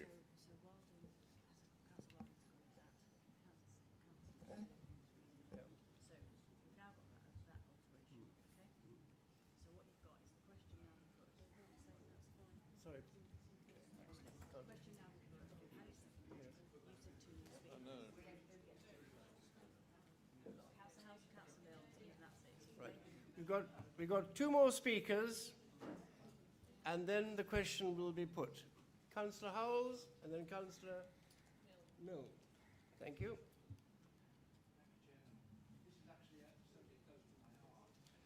I was actually shaping a similar motion myself and have been beaten to it. And I was struck last year particularly how much louder fireworks seem to be. And they seem to be getting louder and louder. And I just thought this is totally unacceptable and we should do something about this because it affects too many people and creatures unreasonably. And I think the libertarian argument of saying live and let live and people make their own minds up, I just think that's an inconsistent argument. Because the logic of that would be, well, why do we let people decide whether they want to wear seatbelts themselves or not? We made the decision to make it compulsory because that's in the health and safety interests of people other than those who are driving and maybe driving irresponsibly. Similarly, we made the decision to stop smoking in public places because that's an effect of health of lots of other people who were affected unreasonably by a few people. I think on issues like this, we have an overriding responsibility to ensure the majority of people and creatures are kept safe, healthy and protected from the damaging impact of such issues by others who perhaps don't act responsibly. And despite what people said, the evidence is really clear. As Councillor Ginman said, there's no question whatsoever that animals suffer through fireworks, and many people suffer mental health as well through fireworks, and the excessive noise, which is no question at all about it, is getting worse and worse. So I should think we should take issues like this seriously on grounds of health, safety and mental health, and take the same decision that we have with smoking and seatbelts and limit the effects of noisy fireworks as this motion proposes. So I will be supporting it. Thank you. Thank you, Councillor. Councillor Milne, I think you're the final speaker now. Yes, 3 minutes, max. Thank you, Chair. Yes, I'm the final speaker. I've been trying to get in actually since the beginning, but I'm very, very pleased to be the final because it gives me an opportunity to give a bit of explanation and support particularly to the replaced item 5.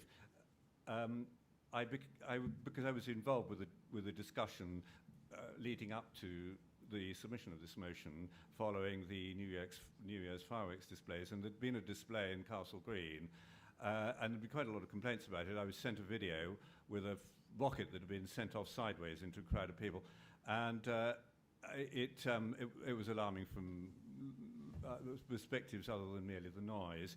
So and the question arose: well, surely to goodness this is a key council site. Is there not some consent process? In the past, I suppose, in the old city council days, there might have been a bylaw, but there is no formal consent process. And it seems sensible, I think, this replaced clause 5, rather than an outright ban, which I think a lot of members in this room, I sense, feel is heavy-handed, to ask the executive to investigate the feasibility of implementing a consent regime, so that if you want to do a display, you ask, you submit, I don't know, a simple form which states who's responsible for it, and a kind of a risk assessment, a simple risk assessment.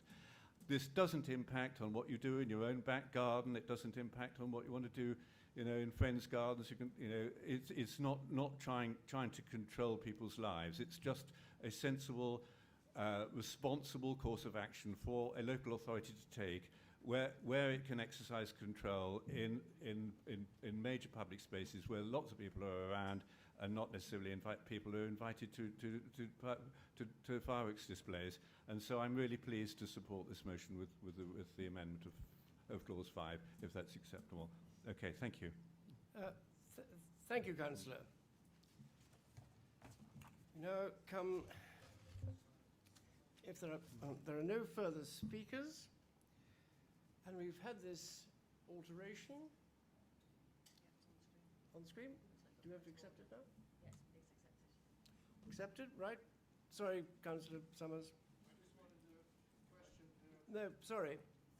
There's no, but that's it. Clarification. I need to ask a question. I don't know how to vote. Don't know how to vote. We're changing the word silent. Sorry, what do you want the clarification on, Councillor? I couldn't hear you. Can we just... Number 5, it's gone. We're not at the vote yet, though. No. So we'll go through that in a minute. Councillor, what clarification do you need? Silent. Is that being changed? Yes. Yes, it has. Low noise. It's on the screen. We can't read it, so I can't read it. Okay, we're not at the vote yet. So what we've done is you've said the question now. Yes. Everyone lives their right. Mark, we go back to Councillor Wilding, okay? Councillor Wilding, you now have the opportunity to wind up the debate. Thank you, Chair.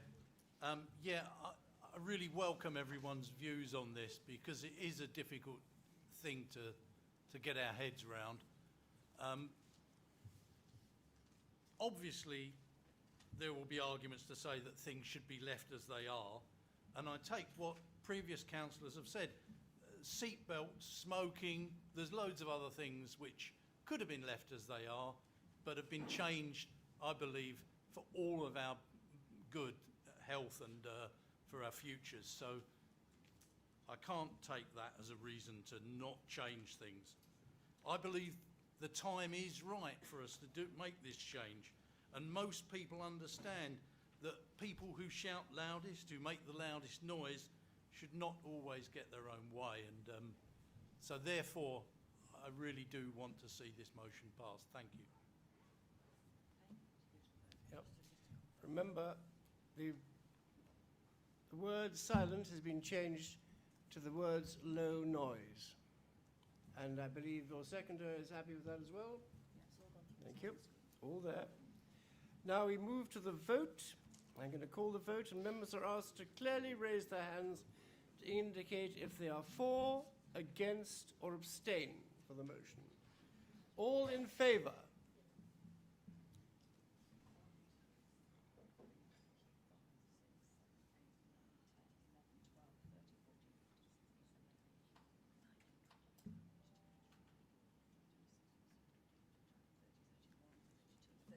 That's pretty convincing, isn't it? Against?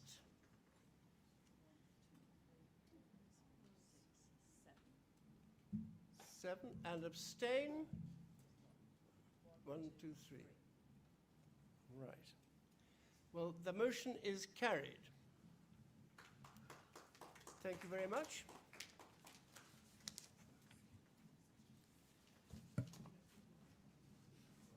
And thank you for your very good inputs into both those motions. And I'd like to thank members of the public and councillors for their attendance at today's meeting. The next scheduled meeting of the council is the budget meeting at 10 a.m. on Friday, the 11th of February. And the time now is 13:40, what, 13:43? 13:43 exactly. And the meeting is now closed. Can we please cease the light?